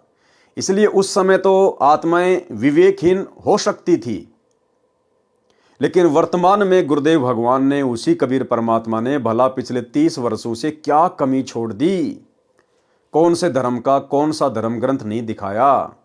अपने परमेश्वर होने के विषय में, पूर्ण संत होने के विषय में क्या क्या प्रमाण नहीं दिखाए, क्या क्या सुख नहीं दिए जो परमेश्वर देता है। उसके बाद भी 90% संगत जो सतलोक आश्रमों से जुड़ी हुई है, 650 साल पहले से भी कहीं ज्यादा विवेकहीन है, बुद्धिहीन है। आज 2014 गुरुदेव के जेल जाने के बाद इस संगत ने ना जाने कितने पाखंड, कितने आडंबर, कितने भक्ति विरुद्ध कुकर्मों में जानबूझकर काल प्रेरणा से अपना पैर फंसा रखा है। इनके कुकर्म दास आपको हर बार गिनाता रहता है। भाई और बहनों, आप और हमारा सौभाग्य जो गुरुदेव ने आप और हमारे ऊपर ज्ञान की दया बख्शी। आप और हम भाई बहन गुरुदेव के जेल जाने के बाद इस परीक्षा के समय में सतलोक आश्रम मैनेजमेंट हरियाणा अर्थात काल एजेंटों के झांसे में नहीं आए और गुरु को अपना इष्ट मानकर घर को ही आश्रम बनाकर और ज्ञान को आधार बनाकर अपनी भक्ति सफल करने में लगे हुए हैं। सतगुरु कबीर जी के शिष्य विवेकहीन थे। वे केवल लाभ मिलने के कारण ही सत्संग में आते थे, ज्ञान पर अमल नहीं करते थे। वे एक दूसरे से कहते थे कि यह बदनाम औरत सत्संग में आने लगी है, शहर में गुरु जी की निंदा हो रही है, लोग कह रहे हैं कि यह कैसा गुरु है जो वैश्या को अपने पास बैठाता है, अपने चरण चंपी कर रहा है, एक दिन सब सामने आ जाएगा। कबीर के मन में दोष आ गया है। संगत वाले उस लड़की को धमकाने लगे कि तू सत्संग में मत आया कर, तेरे कारण गुरुजी बदनाम हो रहे हैं। यह वचन सुनकर वह बहन जोर जोर से रोने लगी। बात सतगुरु कबीर जी तक पहुंची। कारण पूछा तो लड़की ने बताया कि हे प्रभु, मैं कहां जाऊं, मेरा क्या होगा। बताया कि कुछ भाई बहन सत्संगी ऐसे ऐसे कह रहे हैं। कबीर जी ने कहा कि बेटी, आप सत्संग में आना बंद ना करना, कहने वालों को कहने दे। कबीर जी सत्संग वचनों के द्वारा उन मूर्ख शिष्यों को समझाते थे, परंतु वे ज्ञान को महत्व नहीं देते थे, अपनी बुद्धि से ही काम ले रहे थे। परमेश्वर कबीर जी सत्संग में बताते थे कि कुष्ठी होवे संत बंदगी कीजिए, हो वैश्या के विश्वास चरण चित दीजिए। भाई और बहनों, कबीर परमात्मा तो अंतर्यामी हैं। उनको तो पता था कि कौन कौन वो भगत हैं, आश्रम कमेटी के कौन कौन वो लोग हैं जो इस बेटी को इस प्रकार से व्यंग कसते हैं, इसको सत्संग में आने से मना करते हैं, धमकाते हैं। लेकिन ये परमात्मा किसी को भी पर्सनल व्यक्तिगत तौर पर शिक्षा नहीं देता है। जो पूर्ण संत होता है वो सार्वजनिक तौर पर सत्संगों के माध्यम से ही समझाने का प्रयास करता है। तो ये पता होने के बावजूद भी परमेश्वर ने उन व्यक्तियों को अलग से ना समझाकर कि कहीं मैं इनको अलग से समझाऊं और ये मेरी बात का बुरा मानकर कहीं भक्ति से दूर ना हो जाएं, क्योंकि जीव की औकात परमेश्वर के सामने है। इसलिए गुरुदेव ने सार्वजनिक तौर पर सामूहिक रूप से सत्संग में कहा कि भाई कुष्ठी होवे संत बंदगी कीजिए और हो वैश्या के विश्वास चरण चित दीजिए। अगर किसी व्यक्ति को भयंकर रोग हो रहा है, कोढ़ हो रहा है, कुष्ठ रोग, तो भी उसे घृणा ना करना, नफरत ना करना, परमेश्वर की आत्मा जानकर उसकी सेवा करना, प्यार प्रेम के साथ उससे बातें करना। वो मालिक की शरण में आ गई है, धीरे धीरे भक्ति करेगी, बुरे कर्म त्यागेगी, पाप कर्म कटेंगे तो रोग भी कटेगा। आप उसे घृणा करोगे तो वो कहां जाएगी, और ज्यादा दुखी हो जाएगी। और यदि वैश्या भी अपना नीच कर्म त्याग कर सतगुरु की शरण में आ जाए तो उसे भी अपनी बहन बेटी की नजर से ही देखना है, उसे वैश्या की दृष्टि से नहीं देखना, अपनी बहन बेटी की नजर से ही देखना है। उसके चेहरे को देखकर निर्णय मत करना। गुरुदेव ने सामूहिक रूप से समझाया। आज वर्तमान में भी भाई और बहनों, ये परमात्मा सामूहिक रूप से ही समझा रहा है। गुरुदेव तो अंतर्यामी है, उनको पता है कि मेरा परिवार, मेरे बेटा बेटी, भाई बंधु रिश्तेदार, ये कोऑर्डिनेटर, ये आश्रम संचालक जो विवेकहीन है, बुद्धिहीन है, और किस कदर ये मेरी भोली भाली संगत को बरवाला कांड के बाद दुनिया भर की राजनीति करवाकर, स्टेडियम बनवाकर, गुंडों की सीबीआई जांच में शामिल करवाकर, आरक्षणों में मेरी संगत को बैठाकर, चंदे के रूप में करोड़ों रुपया आरक्षण वालों को देकर, समाज के लिए जाट भवन बनवाकर, ना जाने क्या क्या कुकर्म इन्होंने गुरुदेव के जाने के बाद किए हैं, संगत से करवाए हैं। क्या ये सारे कुकर्म गुरुदेव के परिवार की सहमति के बिना हो सकते हैं? कदापि नहीं हो सकते। और हमारे गुरुदेव का ज्ञान कहता कि ऐसे कुकर्मों की सहमति परमेश्वर यानी गुरुदेव भगवान सतगुरु रामपाल जी 7 जन्म भी नहीं दे सकते। तो ये कुकर्म कौन कर रहा है? गुरुदेव का परिवार। कौन करवा रहा है? काल भगवान। इसके बावजूद भी गुरुदेव किसी का पर्सनल नाम नहीं लेते और हिसार जेल से आने वाले विशेष संदेशों में गुरुदेव सामूहिक तौर पर समझाते हैं। और गुरुदेव ने क्या कहा विशेष संदेश में? सतलोक आश्रम मैनेजमेंट हरियाणा के विषय में, आश्रम से जुड़े हुए कोऑर्डिनेटरों के विषय में। भाई और बहनों, यदि जरा भी आपके अंदर बुद्धि होगी, आप इन आश्रमों को ठोकर मारकर, ज्ञान को आधार बनाकर साथ संगति से जुड़कर भक्ति करना शुरू कर देंगे। और यदि आपकी बुद्धि पे पत्थर पड़े हैं तो बात अलग है। स्पष्ट कर दिया गुरुदेव ने कि अच्छे लोग तो जगत वाले भी ऐसा नहीं करते जैसा तुम भगत कर रहे हो। यानी हिसार जेल में बैठा हुआ परमात्मा सब कुछ देख रहा, वो अंतर्यामी है कि मेरी संगत तो आम जगत वाले लोगों से भी गई गुजरी हो चुकी है। मेरा परिवार तो काल की गोद में बैठा ही बैठा है, लेकिन ये संगत भी मेरे परिवार की गोद में बैठी हुई है, मेरे ज्ञान को बिल्कुल भी आधार नहीं बना रही है। तो गुरुदेव कह रहे हैं कि अच्छे व्यक्ति तो जगत वाले भी ऐसा नहीं करते जैसा तुम भगत कर रहे हो। इसका क्या अर्थ है? इसका अर्थ है कि सतगुरु रामपाल जी ने सतलोक आश्रमों से जुड़ी हुई अपनी संगत को, अपने परिवार को, बेटा बेटी, भाई बंधु, रिश्तेदारों को, कोऑर्डिनेटरों को जगत वाले लोगों से भी गिरा हुआ घोषित कर दिया है। और फिर कोऑर्डिनेटर लोग किस प्रकार से अपनी गुरु बहनों के साथ में अश्लील हरकतें कर रहे हैं, अश्लील गंदे गंदे मैसेज कर रहे हैं। बहुत सारी बातें जो गुरुदेव ने इस 4 मिनट की ऑडियो में स्पष्ट कर दी है कि वर्तमान में इस पृथ्वी पर यदि सतगुरु रामपाल जी परमेश्वर जी का सच्चा मार्ग कहीं चल रहा है तो केवल साध संगति है।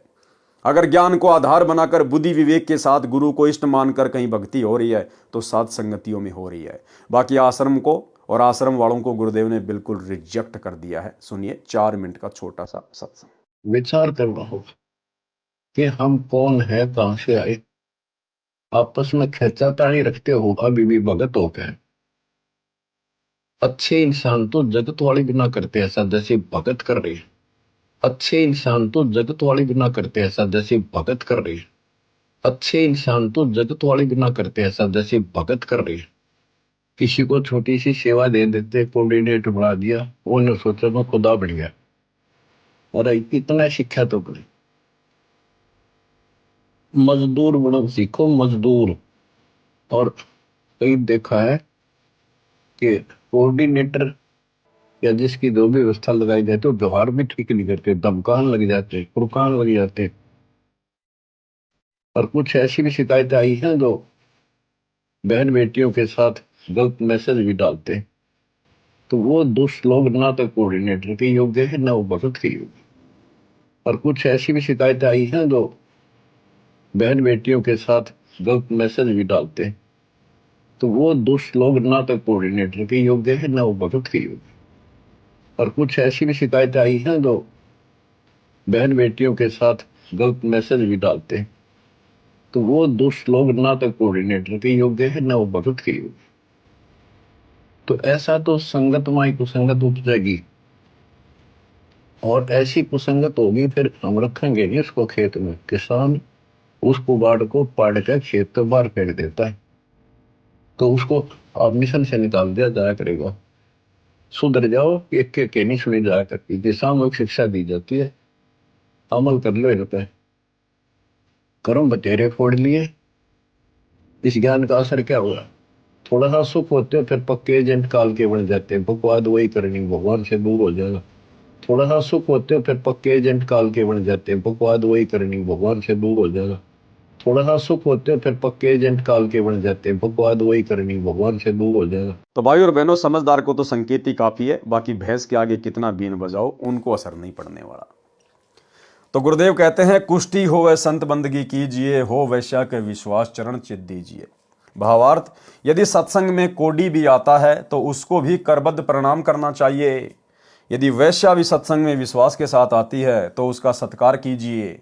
उसके चेहरे पर निगाह ना करके अपनी माता बहन की तरह देखें। सामने देखने की बजाय पैरों की ओर नीची नजर से देखें। ये परमात्मा ने भगत का लक्षण बताया है कि आप जब भी अपनी माता बहनों से बात करो, अपनी गुरु बहनों से बात करो, तो उनकी चेहरे की तरफ ज़्यादा एकटक ना देख कर हमने नीची गर्दन करके ही बातचीत करनी चाहिए, चाहे बहन हो चाहे भाई हो। एक नियम है, एक रूल है। इससे काल का जो दृष्टि दोष वाला रोग है वो काफ़ी हद तक भगत को नहीं लग पाएगा, बच जाएगा भगत। इसलिए परमेश्वर कहते हैं जब भी अपनी गुरु बहनों से, माताओं से आप जी बात करो या आम समाज में किसी से भी बात करो तो भगत की जो दृष्टि है वो नीचे की ओर ही होनी चाहिए। ठीक है, कभी कभार बातचीत करते एक आधी बार कुछ एक सेकंड के लिए यदि देखना भी पड़ जाए तो उसमें दोष नहीं है। वैसे नॉर्मली भगत ने नीची गर्दन करके ही माता बहनों से बातचीत करनी चाहिए। एक नियम बताया गुरुदेव ने। यदि वैश्या भी सत्संग में विश्वास के साथ आती है तो उसका भी सत्कार कीजिए। उसके चेहरे पर निगाह ना करके अपनी माता बहन की नज़र से देखें। सामने देखने की बजाय पैरों की ओर नीची नज़र से देखें। श्रीमद् भगवत गीता में अध्याय 9 श्लोक 30 में कहा है कि यदि अतिशय दुराचारी व्यक्ति भी क्यों ना हो, यदि उसका परमात्मा में विश्वास है और साधना करता है तो उसको साधु महात्मा के समान समझना चाहिए। इस प्रकार परमेश्वर कबीर जी संकेत करके उन दुर्बुद्धि शिष्यों को समझाना चाहते थे, परंतु वे लोकलाज को परमात्मा के वचनों से अधिक तवज्जो महत्व देते थे। ठीक इसी प्रकार भाई और बहनों, अभी आपने जो छोटी सी ऑडियो सुनी गुरुदेव भगवान की, ये लगभग 2 साल पुरानी है, 2 साल पुरानी। लेकिन वर्तमान में सतलोक आश्रम मैनेजमेंट हरियाणा की हालत उससे भी कहीं ज़्यादा गई गुजरी हो चुकी है, उससे भी कहीं ज़्यादा गई गुजरी। क्योंकि इन्होंने जितने भी बड़े बड़े भक्ति विरुद्ध कांड किए हैं इस ऑडियो के हिसार जेल से आने के बाद ही किए हैं, तो इनकी भी दशा वही हो चुकी है। इनकी भी जो बुद्धि है वो पूरी तरह से ख़त्म है, बिल्कुल साफ है। ये बिल्कुल भी विवेक से काम नहीं ले सकते हैं। इस प्रकार परमेश्वर कबीर जी संकेत करके उन दुर्बुद्धि शिष्यों को समझाना चाहते थे, परंतु वे लोकलाज को परमात्मा के वचनों से अधिक महत्व देते थे। वे खुलकर तो सतगुरु जी को कह नहीं पाते थे, परंतु उस लड़की को अवश्य वादा करते थे। एक दिन परमेश्वर कबीर जी ने शिष्यों की परीक्षा लेनी चाहिए कि देखूं तो कितने ज्ञान को समझे हैं। यदि इनको विश्वास ही नहीं है तो ये मोक्ष के अधिकारी नहीं है, ये तो मेरे सिर पर व्यर्थ का भार है। गुरुदेव भगवान ने उनकी परीक्षा लेनी चाहिए, और परीक्षा के लिए परमात्मा ने निमित्त किसको बनाया? उसी गणिका बहन को, जिस गणिका बहन से वो संगत वाले नफरत करते थे, घृणा की दृष्टि से देखा करते थे। भाई और बहनों, इस कबीर परमेश्वर के मार्ग में इसी प्रकार की अजीबोगरीब लीलाएं होती हैं। आज वर्तमान में भी जो हमारी परीक्षा का समय चल रहा है 2014 बरवाला कांड के बाद से, गुरुदेव भगवान ने देखा सन 2014 में कि ये टोल इकट्ठा हो गया, टोल भीड़ इकट्ठी हो गई। आ रहे हैं, जा रहे हैं, खा रहे हैं, पी रहे हैं, ज्ञान को आधार कोई बना ही नहीं रहा, गुरु को परमात्मा की दृष्टि से कोई देख ही नहीं रहा, तो फिर ये पार कैसे होंगे? ये तो वही 650 साल पहले वाली गलती हो जाएगी। उस समय भी इन्होंने गुरु रूप में आए हुए परमेश्वर को परमेश्वर नहीं माना, और आज भी ये अपने गुरु को परमात्मा ना मान के एक कागज के टुकड़े को, कबीर जी की समझे जाने वाली दाढ़ी मूछ वाली मुर्दा फोटो को कबीर भगवान मान रहे हैं। भाई गुरुदेव भगवान की तो मजबूरी थी उस फोटो को कबीर जी बता के आप और हमें भक्ति पे लगाना था। अगर गुरु जी अपने विषय में कह दें कि मैं कबीर हूं तो कोई स्वीकार नहीं करता। इसलिए गुरु जी ने सन 1994 से वो दाढ़ी मूछ वाली कबीर जी की फोटो सामने रख के कि ये है कबीर जी, 650 साल पहले ये आए थे, सत्संग करने शुरू किए ताकि हम उनके शरण में आए, ज्ञान को सुने। तो गुरु जी की तो मजबूरी थी, उनके लिए तो जरूरी था ये करना। लेकिन आज 30 साल के बाद आप और हमारी भला क्या मजबूरी रह गई? क्या आज भी हमें यह समझ में नहीं आया कि सतगुरु रामपाल जी कौन हैं? इसके बावजूद भी हम उसी सांप वाली लकीर को पीट रहे हैं, उसी दाढ़ी मूछ वाली कबीर जी की फोटो को, कागज के टुकड़े को, बेजुबान मुर्दा फोटो को कबीर भगवान मान के जून के महीने में कबीर प्रकट दिवस मना रहे हैं।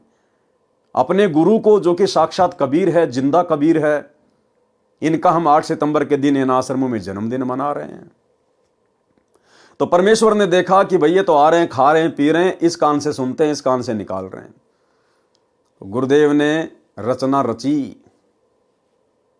जिस प्रकार उस बहन से घृणा करने वाले वो कमेटी वाले लोग 650 साल पहले वाले, मालिक को पता था कि ये काल प्रेरित हो चुके हैं, काल इनके सिर पे बैठा है। इसी प्रकार से सतलोक आश्रम मैनेजमेंट हरियाणा, गुरुदेव का बेटा बेटी, भाई बंधु रिश्तेदार, इन लोगों ने भी 2010 में एक राष्ट्रीय समाज सेवा समिति नाम का काल प्रेरित संगठन खड़ा कर लिया और अपनी मनमानियां करने लगे। खुल के गुरुदेव के कोई आदेश नहीं मानेंगे। स्पष्ट इन्होंने लिखा हुआ है राष्ट्रीय समाज सेवा समिति के संविधान में, पॉइंट नंबर 12 में, जो मैं आपको पहले दिखा चुका हूं 2 बार। इस राष्ट्रीय समाज सेवा समिति के संविधान में पॉइंट नंबर 12 में लिखा हुआ है कि हम राष्ट्रीय समाज सेवा समिति वाले संत रामपाल जी से किसी भी कार्य में कोई दिशा निर्देश नहीं लेंगे। संत रामपाल जी का काम केवल शास्त्रों का अध्ययन करना, आने वाली संगत के लिए सत्संग करना और उनको नाम दीक्षा देना ही रहेगा।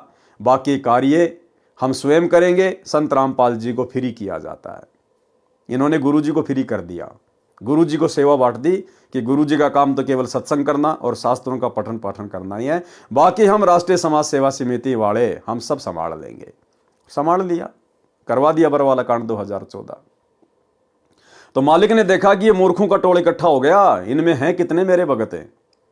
झटका दिया परमात्मा ने। 2014 बरवाला कांड काल प्रेरणा से, उन काल प्रेरित लोगों की मनवश हरकतों के कारण हुआ और परमेश्वर को मौका मिल गया भक्तों की छटनी करने का। और भाइयों और बहनों, परमेश्वर ने आज भी उसी प्रकार से उसी आत्मा को खड़ा किया अपनी परीक्षा के लिए। इस भीड़ की परीक्षा के लिए परमेश्वर ने उसी प्रकार से अपनी आत्मा को आज खड़ा किया, मुझ पवन दास को। जिस प्रकार 650 साल पहले परमात्मा ने उस गणिका बहन को, जिससे सब लोग नफरत किया करते थे, उसको खड़ा किया परीक्षा के लिए।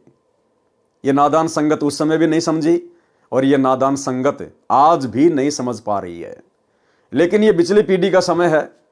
इतनी दया तो परमात्मा ने बख्श दी कि कई हजारों की संख्या में आत्माएं इस गहरी लीला को समझकर और साध संगति से जुड़कर असीम आनंद प्राप्त कर रही है, भक्ति का विशेष आनंद प्राप्त कर रही है, सतगुरु की विशेष मेहर और दया प्राप्त कर रहे हैं। बाकी लोगों के समझ में ये लीला नहीं आ पा रही है। एक दिन परमेश्वर कबीर जी ने शिष्यों की परीक्षा लेनी चाहिए कि देखूं तो कितने ज्ञान को समझे हैं। यदि इनको विश्वास ही नहीं है तो ये मोक्ष के अधिकारी नहीं है, ये तो मेरे सिर पर व्यर्थ का भार है। ये विचार करके एक योजना बनाई। अपने परम शिष्य रविदास से कहा कि एक हाथी किराए पर लाओ। उस लड़की से कहा कि बेटी आप मेरे साथ हाथी पर बैठकर चलोगी। लड़की ने कहा जो आज्ञा गुरुदेव। अगले दिन सुबह लगभग 10 बजे हाथी के ऊपर तीनों सवार होकर काशी नगर के मुख्य बाजार में से गुजरने लगे। संत रविदास जी हाथी को चला रहे थे। लड़की रविदास जी के पीछे, कबीर जी के आगे, यानी दोनों के बीच में बैठी थी। कबीर जी ने एक बोतल में गंगा का पानी भर लिया। उस बोतल को मुख से लगाकर घूंट घूंट कर पी रहे थे। लोगों को लगा कि कबीर जी शराब पी रहे हैं। शराब के नशे में वैश्या को सरेआम बाजार में लिए घूम रहे हैं। काशी के व्यक्ति एक दूसरे को बता रहे हैं कि देखो बड़े बड़े उपदेश दिया करता कबीर जुलाहा, आज इसकी पोल पट्टी खुल गई है। ये लोग सत्संग के बहाने ऐसे कर्म करते हैं। काशी के व्यक्ति कबीर जी के शिष्यों को पकड़ पकड़ लाकर दिखा रहे थे कि देख तुम्हारे परमात्मा के करतूत। शराब पी रहे हैं, वैश्या को लिए हैं, सरेआम घूम रहा है। ये लीला देखकर वे 64 लाख नकली शिष्य कबीर जी को त्याग कर चले गए। पहले वाली साधना करने लगे, लोक लाज में फंसकर गुरु विमुख हो गए। संत गरीबदास जी ने अपने अमृतवाणी में इस प्रकार वर्णन किया है।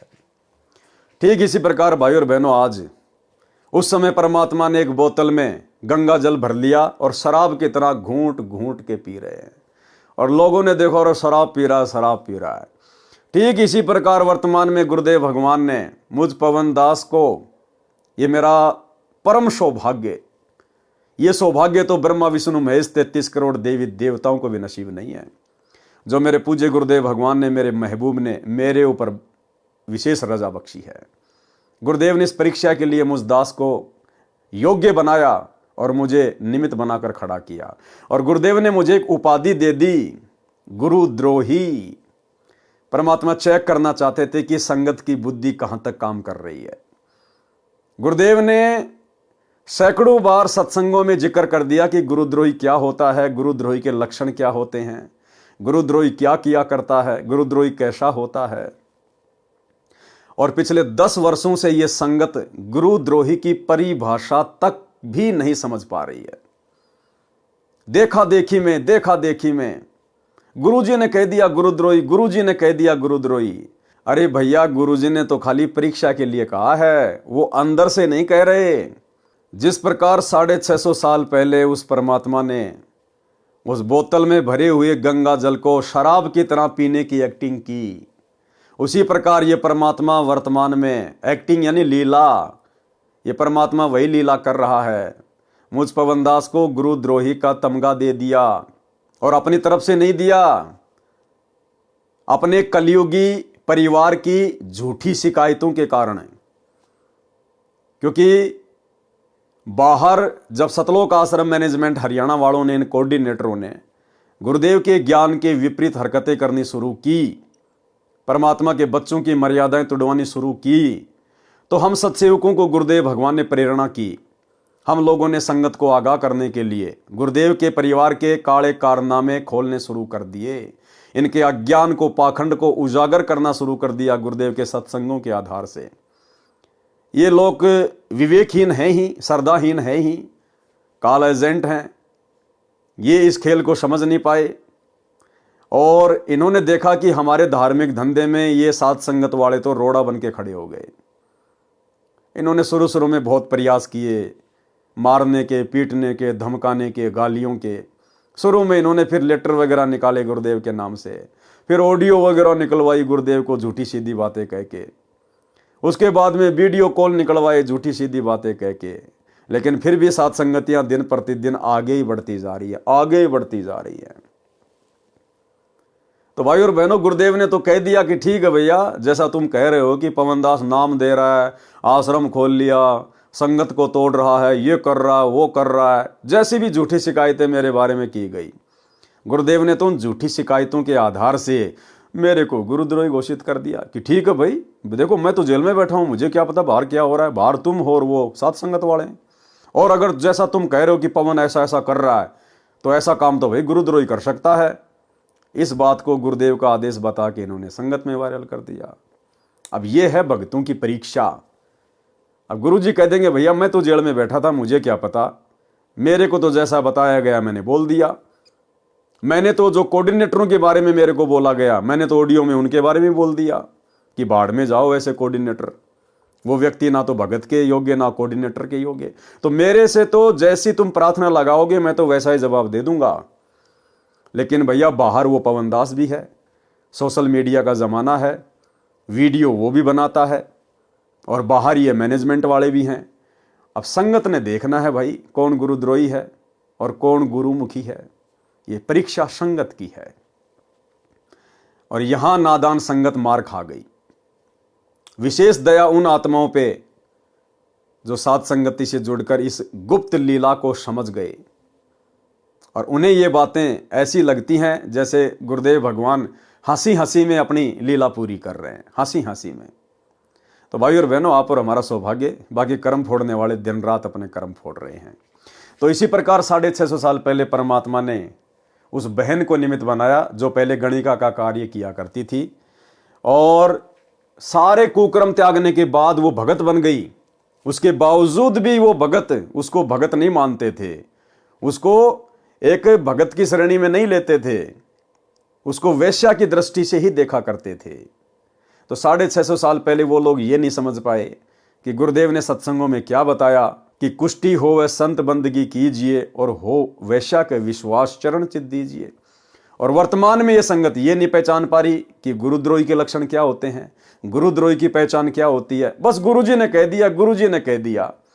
गुरुजी कल को कह दे रहे मेरे सर में जूते मारो, ये नालायक तो पटापट लग जाएंगे, पटापट खोपड़ी के बाल उड़ा देंगे गुरुदेव भगवान के, क्योंकि ये तो आदेशों के गुलाम है। इस परीक्षा के समय में आदेशों का गुलाम होके नहीं चलना होता, परीक्षा के समय में ज्ञान को आधार बना के चलना होता है।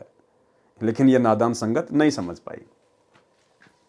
संत गरीबदास जी ने अपने अमृतवाणी में इस प्रकार वर्णन किया है, फिर गणिका के संग चले सीसी भरी शराब, गरीबदास उस पूरी में जुल्हा भया खराब। तारी बाजी पूरी में बिष्ट जुले दी नीच, गरीबदास गणिका सजी दो संतों के बीच। गावत बैन बिलास पद गंगा जल पीवंत, गरीबदास बिहल भये मतवाले घूमंत। भड़वा भड़वा सब कहें कोई न जाने खोज, दास गरीब कबीर करम बाटत सिर का बोझ। देखो गणिका संग लई कहते कोम छतीस, गरीबदास इस झूले दी का दर्शन आन हदीस। परमात्मा कबीर जी काशी के बाजार में घूमकर वापस आ गए तथा रविदास जी हाथी वाले का हाथी देकर अपने घर चले गए। कबीर जी उस लड़की के साथ उसी के मकान में जाकर उसके चौक में बैठ गए। वह लड़की सतगुरु जी के चरणों की सेवा करने लगी। कबीर परमेश्वर जी के शिष्यों में अर्जुन तथा सरजुन नाम के शिष्य शहर से बाहर गए हुए थे। वे भी उसी दिन लौट कर आए थे। अन्य शिष्यों ने उनको सब बात बताई तो उनको विश्वास नहीं हुआ और उल्टा गुरु भाइयों से कहने लगे कि आप क्या कह रहे हो, आप परमात्मा में दोष देख रहे हो, पाप में गड़ जाओगे। एक व्यक्ति ने कहा कि चलो अपनी आंखों से देख लो। उन दोनों को वेश्या के मकान के सामने ले जाकर कहा कि देखो सामने क्या हो रहा है। अर्जुन तथा सरजुन भी विचलित हो गए। विचलित तो भाई और बहनों उसी समय हो गए थे जब उन मूर्खों ने यह कहा कि तुम्हें विश्वास नहीं है क्या, चलो हमारे साथ उस गणिका के घर पे और देख लेना क्या हो रहा है। बोला चलो। इतना कहना कि चलो उसी समय फैल। अरे क्या चलो, क्या ज्ञान सीखा, क्या ज्ञान समझा, दुनिया पता नहीं क्या कहेगी। हम दुनिया के पीछे थोड़ी चलेंगे। सतगुरु को हमने ज्ञान से समझना होता है। सतगुरु एक शब्द है, हमने शब्द की परख करनी है, परख। लेकिन अर्जुन सरजुन के द्वारा उन मूर्ख शिष्यों के कहने पर अपने गुरुदेव में दोष देखते हुए उस गणिका के घर की तरफ चलना, वो तो उसी समय फैल हो गए थे। आगे जाने के बाद की कहानी तो अलग है कि उन्होंने अपने गुरुदेव को शिक्षा दी, लेकिन पहले ही वो फैल हो चुके थे। यानी किसी के भी कहने से अपने गुरुदेव में दोष देखना गुरुपद और मर्यादाओं से तुरंत नीचे गिरना है। वैश्या के मकान के सामने ले जाकर कहा कि देखो सामने क्या हो रहा है। अर्जुन तथा सरजुन भी विचलित हो गए। उस मकान में प्रवेश करके बिना दंडवत प्रणाम किए कहने लगे कि हे सतगुरु, आप इस बदनाम नीच औरत के घर ना बैठा करो। कबीर जी ने कहा कि हे अर्जुन तथा सरजुन, आप तो गुरु जी को शिक्षा देने लग गए, आप तो मेरे शिष्य नहीं रहे, आप तो गुरु बन गए हो। मैं कण कण में व्यापक हूं, ऊंच तथा नीच में निवास करता हूं। आपका शरीर भी हाड़ चाम रक्त का बना है, इस लड़की का शरीर भी उसी पदार्थ का बना है। आपको मैंने जो नाम जाप को दिया है उस पर विश्वास करके जाप करो, आपका केवल इतना कार्य है। अर्जुन सरजुन को अपनी गलती का एहसास हुआ। सतगुरु जी के चरणों में गिरकर क्षमा याचना की। परमेश्वर जी ने कहा कि अर्जुन सरजुन, आपका मोक्ष अब मेरे इस शरीर से नहीं हो सकता, क्योंकि आपको ग्लानि हो चुकी है। आप मेरे में दोष देख रहे हो, ऊपर से क्षमा याचना कर रहे हो। अपने मन का दोष सतगुरु से सुनकर रो रो कर पूछा कि हम पापियों का उद्धार कब होगा, फिर मानव जन्म पता नहीं कौन से युग में मिलेगा, फिर सतगुरु मिलन कठिन है। ये वचन कहकर चरणों में गिर गए और अपने इसी मानव शरीर में मोक्ष कराने की विनती की। भाई और बहनों, यही गलती तो वर्तमान में हो रही है। क्या कहा कबीर परमात्मा ने कि भैया अब तुम्हारा मोक्ष नहीं हो सकता, क्योंकि तुमने मेरे अंदर दोष देख लिया है, अपने जैसा मानुष मान लिया मुझे। और वही गलती इस काल ने सतलोक आश्रमों से जुड़ी हुई लाखों की संगत से 8 सितंबर के दिन सतगुरु का जन्मदिन मनवा कर करवा डाली है। अब जो आत्मा इन आश्रमों में सतगुरु का जन्मदिन मनाती हैं या मना चुकी हैं, अब आगे भाई और बहनों, यदि वो कभी सतगुरु का प्रकट दिवस मनाएंगी तो खाली देखा देखे में मनाएंगी, भीड़ को देखकर मनाएंगी, ज्ञान को आधार बनाकर नहीं। अगर ज्ञान को आधार बनाया होता तो आज वो सात संगतियों में होती। एक बार भी अपने गुरु का जन्मदिन मनाकर इतनी बड़ी महागलती ना करती। लेकिन ये लोग तो 2019 से लगातार इन आश्रमों में 8 सितंबर के दिन सतगुरु रामपाल जी का जन्मदिन मना रहे हैं। और 2019 में तो स्पेशल हिसार जेल से पीला पर्चा आ गया था सतगुरु रामपाल जी परमेश्वर जी के नाम से कि बच्चों मेरा जन्मदिन मनाओ, भैया परीक्षा कि बच्चों मेरे सर में 5-5 जूते मारो। और वही आश्रमों से जुड़ी हुई संगत ने गुरु का जन्मदिन मनाकर गुरु के सर में जूते मार दिए। कुछ एक भगत बच गए जो साध संगति से जुड़े हुए थे, उन्होंने बुद्धि विवेक का इस्तेमाल किया और 8 सितंबर को गुरु का जन्मदिन ना मनाकर उनका प्रकट दिवस मनाना शुरू कर दिया। जिस प्रकार उस भगत ने जूता निकाला लेकिन गुरु के सिर में नहीं मारे, अपने सिर में मारे, ठीक इसी प्रकार हम सत्सेवकों ने भी 8 सितंबर को मनाया लेकिन जन्मदिन नहीं, अपने गुरु का प्रकट दिवस है। और इस परीक्षा में हम सभी भगत भाई बहन सफल हुए। भाई और बहनों, ये सूक्ष्म खेल है, ये सूक्ष्म मार्ग है, ज्ञान मार्ग है। ये परमात्मा पूरी धरती के लिए नहीं आता, पूरी पृथ्वी के प्राणियों के लिए नहीं आता। ये परमेश्वर अपनी चंद आत्माओं के लिए आता है। अगर ये परमात्मा पूरी पृथ्वी के प्राणियों को पार करने के लिए आता तो ये बात कभी ना बोलता कि गोता मारूं स्वर्ग में जा बैठूं पाताल और गरीब दास ढूंढत फिरूं अपने हीरे माणिक लाल। ये केवल हीरे माणिक लाल का व्यापारी है, कबाड़ का व्यापारी नहीं है। और हीरे माणिक लाल अपनी विशेष आत्माएं गुरुदेव ने 2014 बरवाला कांड के बाद से साध संगतियों से जोड़ दी हैं। तब कबीर परमेश्वर जी ने कहा कि विक्रमी संवत 1774 में दिल्ली से लगभग 30 मील पश्चिम की ओर एक छोटे से गांव में मेरा अंश जन्म लेगा। उसके द्वारा तुम्हारा कल्याण होगा। 10 वर्ष की आयु में उसको मैं सतलोक से आकर गुरु पद प्रदान करूंगा। आप उससे दीक्षा लेकर अपना कल्याण कराना। उसका जब जन्म होगा और मैं उसको गुरु पद प्रदान करूंगा तब तुम्हें एक सौपन आएगा, उसमें मैं तुमको उस गांव का नाम, उसके पिता का नाम बता दूंगा। वहां जाकर दीक्षा लेकर सावधान रहकर भक्ति करना। तुम्हारा कल्याण इसी शरीर में हो जाएगा। तुम्हारा यह शरीर मेरी कृपा से 250 वर्ष तक बना रहेगा। क्या कहा परमात्मा ने कि तुम्हारा कल्याण इसी शरीर में हो जाएगा, लेकिन नहीं हुआ भाई और बहनों। क्योंकि जो वचन परमात्मा ने पहले निकाल दिए थे कि अर्जुन सर्जुन अब तुम मेरे इस शरीर से पार नहीं हो सकते। भाई जब सतगुरु के उस शरीर से पार नहीं हो सकते तो भला भगत अपने उसी शरीर में कैसे पार हो जाएगा। लेकिन परमेश्वर ने अर्जुन सर्जुन का मन रख दिया कि इसी शरीर में पार हो जाओगे, लेकिन वो पार नहीं हो पाए। भाई और बहनों, अब आगे जब हम मुक्ति बोध के सरलार्थ के ऊपर चलेंगे तो गुरुदेव ने स्पष्ट रूप से अर्जुन सर्जुन की कथा में लिखा हुआ है कि उन आत्माओं का अब फिर से जन्म होगा।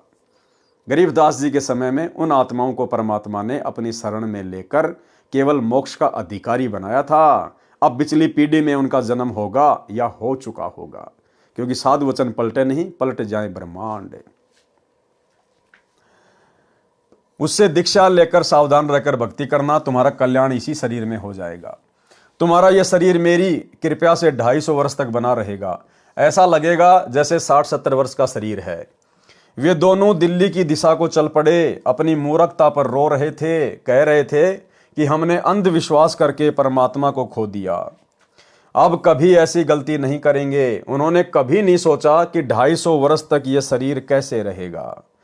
पूर्ण विश्वास किया इस डर से कि कहीं फिर से नाम खंडित न हो जाए। वे दोनों खरखोदा के पास छोटे से गांव हुमायूंपुर में एक किसान के घर पर रहने लगे। संत गरीबदास जी का जन्म विक्रमी संवत 1774 में वैशाख पूर्णमासी को ब्रह्म मुहूर्त में छोटे से गांव छुडानी में हुआ, जो बहादुरगढ़ से 15 किलोमीटर दूर झज्जर रोड से 2.5 किलोमीटर अंदर पश्चिम की ओर गांव दुलेड़ा से लिंक रोड पर जाता है, वहां पर है। जब संत गरीबदास जी 10 वर्ष के हुए तो अपने खेतों में गाय चराने जाते थे। फाल्गुन मास की शुक्ल द्वादशी को दिन के लगभग 10 बजे। अब भाइयों और बहनों, गरीबदास जी कोई कबीर परमात्मा के अंश नहीं थे, ना उन्होंने जन्म लिया था, खुद कबीर परमात्मा ही थे। ये लीला करता है परमात्मा इसी प्रकार से भगत और भगवान की। 650 साल पहले काशी के भंडारे में भी परमात्मा ने एक अन्य रूप बनाया, केशव बंजारे को। दुनिया को लग रहा था ये दो अलग अलग हैं, लेकिन दोनों शक्ति एक ही थी। और अंत में भंडारे के बाद केशव बंजारा कबीर परमात्मा में समा गए थे। इसी प्रकार भाई और बहनों, गरीबदास जी और कबीर परमात्मा एक ही शक्ति थे। आप एक शब्द सुनते हैं गुरुदेव का, मूर्ख मनवा काल की चिंता क्यों सताती है, सतगुरु अपना साथी है। आगे चलकर इसमें एक चौपाई आती है कि सत्य पुरुष ने छुड़ानी में बलराम की गऊ चराई और गंगा जी को प्रकट करके रानी मात नवाई। तो बलराम कौन थे? गरीबदास जी के पिताजी थे। तो बलराम की गऊ कौन चराया करता था? गरीबदास जी चराया करते थे। यहां पर गरीबदास जी को सत्य पुरुष कहा गया है कि सत्य पुरुष ने छुड़ानी में बलराम की गऊ चराई। अरे गाय तो गरीबदास जी ने चराई थी ना, सत्य पुरुष तो कबीर जी हैं। कबीर जी ने कौन से दिन उनकी गाय चराई थी? इसका मतलब गरीबदास जी खुद ही सत्य पुरुष थे, खुद ही सतगुरु रामपाल जी भगवान थे। भाई और बहनों, ये ज्ञान मार्ग है, हमने गुरुदेव के सत्संगों को समझना पड़ेगा। परमात्मा कहते हैं शब्द सैन सतगुरु की पहचान है, पावे अटल सुहागरे। गुरुदेव सत्संग में संकेत छोड़ते हैं और संकेत जिस शिष्य को समझ में आने लग गए वो मोक्ष का अधिकारी है। और आज दया हो गई साथ संगत वाले भाई बहनों पर, सबको ये संकेत भली भांति समझ में आ चुके हैं। तुम्हारा कल्याण इसी शरीर में हो जाएगा। तुम्हारा यह शरीर मेरी कृपा से 250 वर्ष तक बना रहेगा। ऐसा लगेगा जैसे 60-70 वर्ष का शरीर है। वे दोनों दिल्ली की दिशा को चल पड़े। अपनी मूर्खता पर रो रहे थे, कह रहे थे कि हमने अविश्वास करके परमात्मा को खो दिया, अब कभी ऐसी गलती नहीं करेंगे। उन्होंने कभी नहीं सोचा कि 250 वर्ष तक यह शरीर कैसे रहेगा। पूर्ण विश्वास किया इस डर से कि कहीं फिर से नाम खंडित ना हो जाए। वे दोनों खरखोदा के पास छोटे से गांव हुमायूंपुर में एक किसान के घर रहने लगे। गरीबदास जी का जन्म विक्रमी संवत 1774 में वैशाख पूर्णमासी को ब्रह्म मुहूर्त में छोटे से गांव छुड़ानी में हुआ, जो बहादुरगढ़ से 15 किलोमीटर दूर, झज्जर रोड से 2.5 किलोमीटर अंदर पश्चिम की ओर गांव धुलेड़ा से लिंक रोड जाता है, वहां पर है। जब संत गरीबदास जी 10 वर्ष के हुए तो अपने खेतों में गाय चराने जाते थे। फाल्गुन मास की शुक्ल द्वादशी को दिन के लगभग 10 बजे नला नामक खेत में गांव कबलाना की सीमा के पास परमेश्वर कबीर जी सत्यलोक से चलकर आए। बालक गरीबदास जी को मिले, कवारी गाय का दूध पिया, संत गरीबदास जी को दीक्षा दी तथा सत्यलोक ले गए।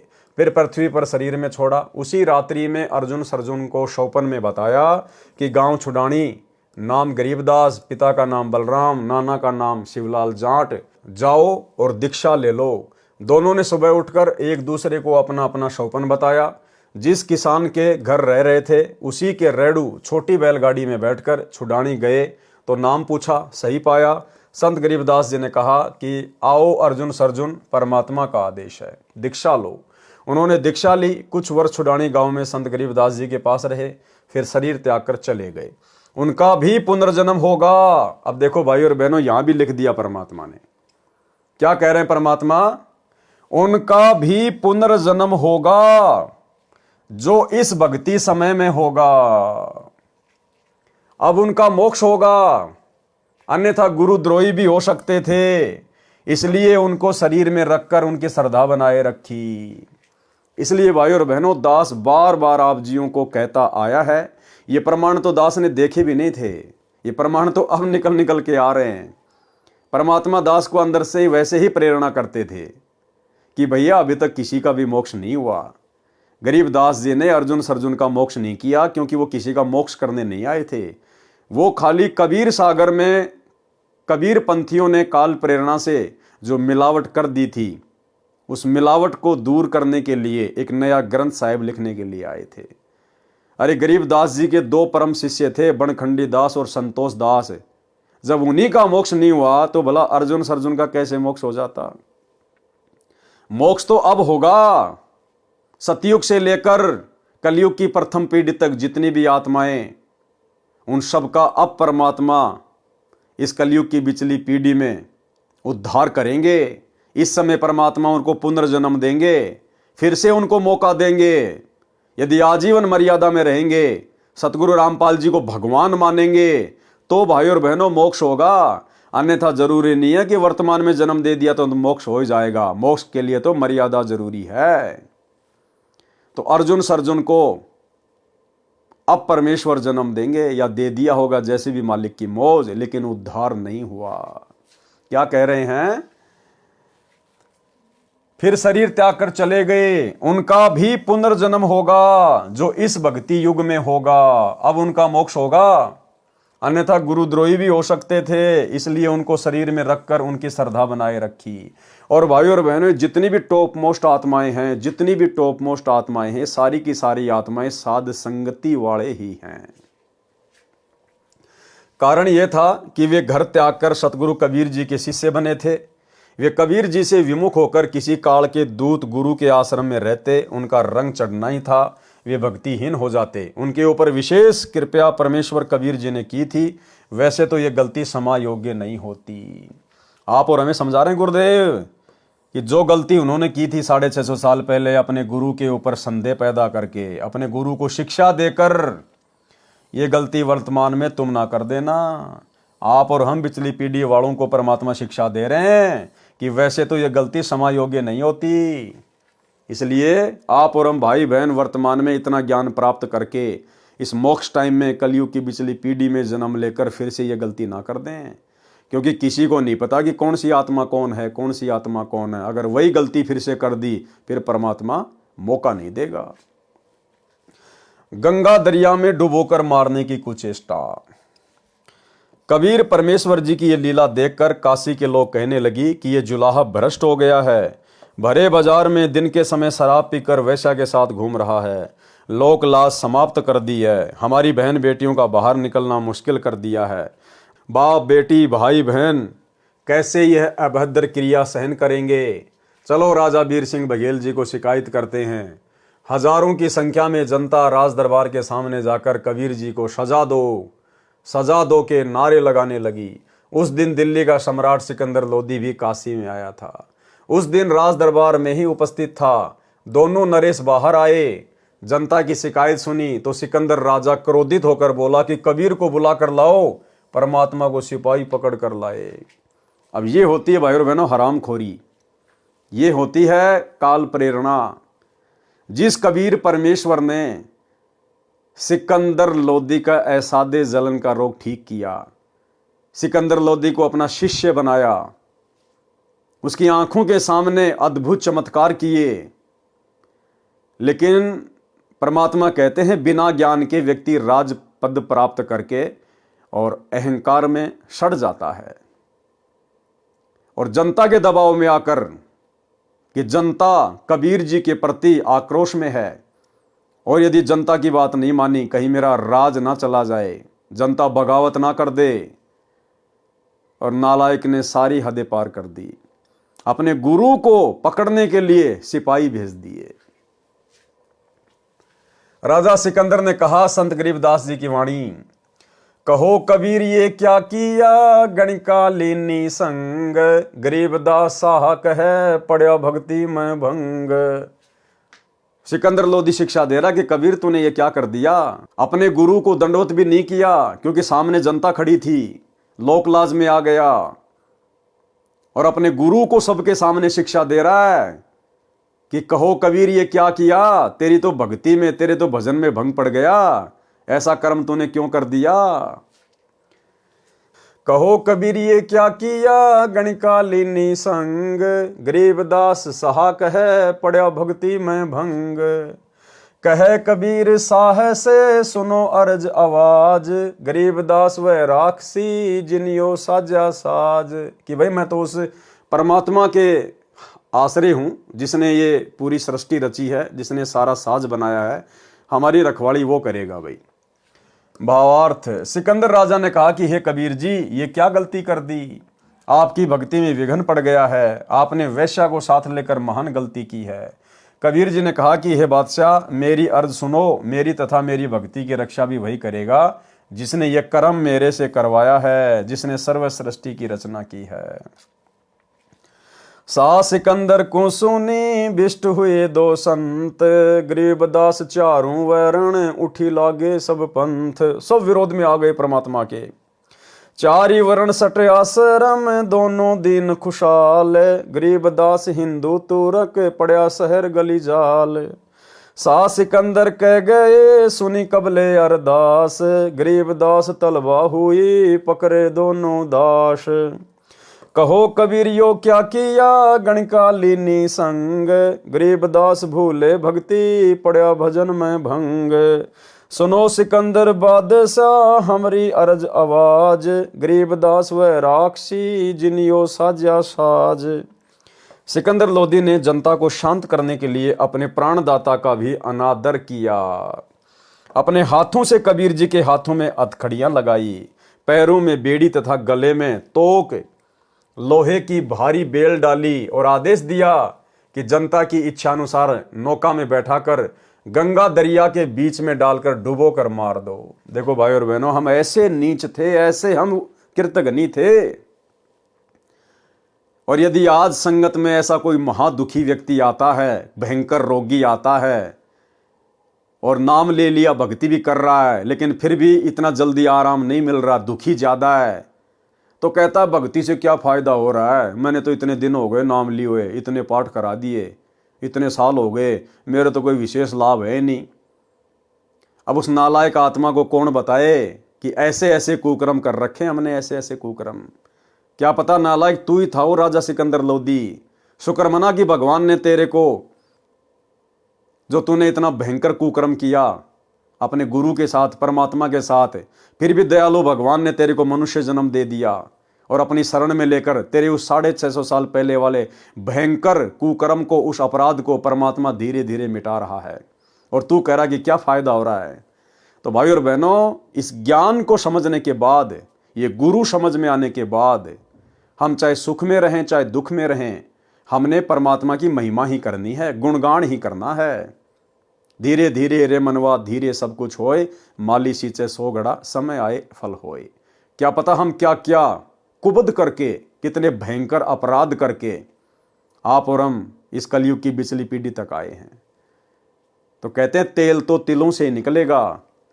तो धीरे धीरे परमात्मा हमारे अपराध, हमारे पाप कर्म इस भक्ति से, अपने आशीर्वाद से धीरे धीरे ही समाप्त करेंगे। ये उनकी प्रोसीजर है। राजा की आज्ञा मिलते ही सिपाही तथा जनता के कुछ व्यक्ति कबीर जी को नौका में बैठाकर गंगा दरिया के मध्य ले जाकर उठाकर दरिया के जल में फेंक दिया।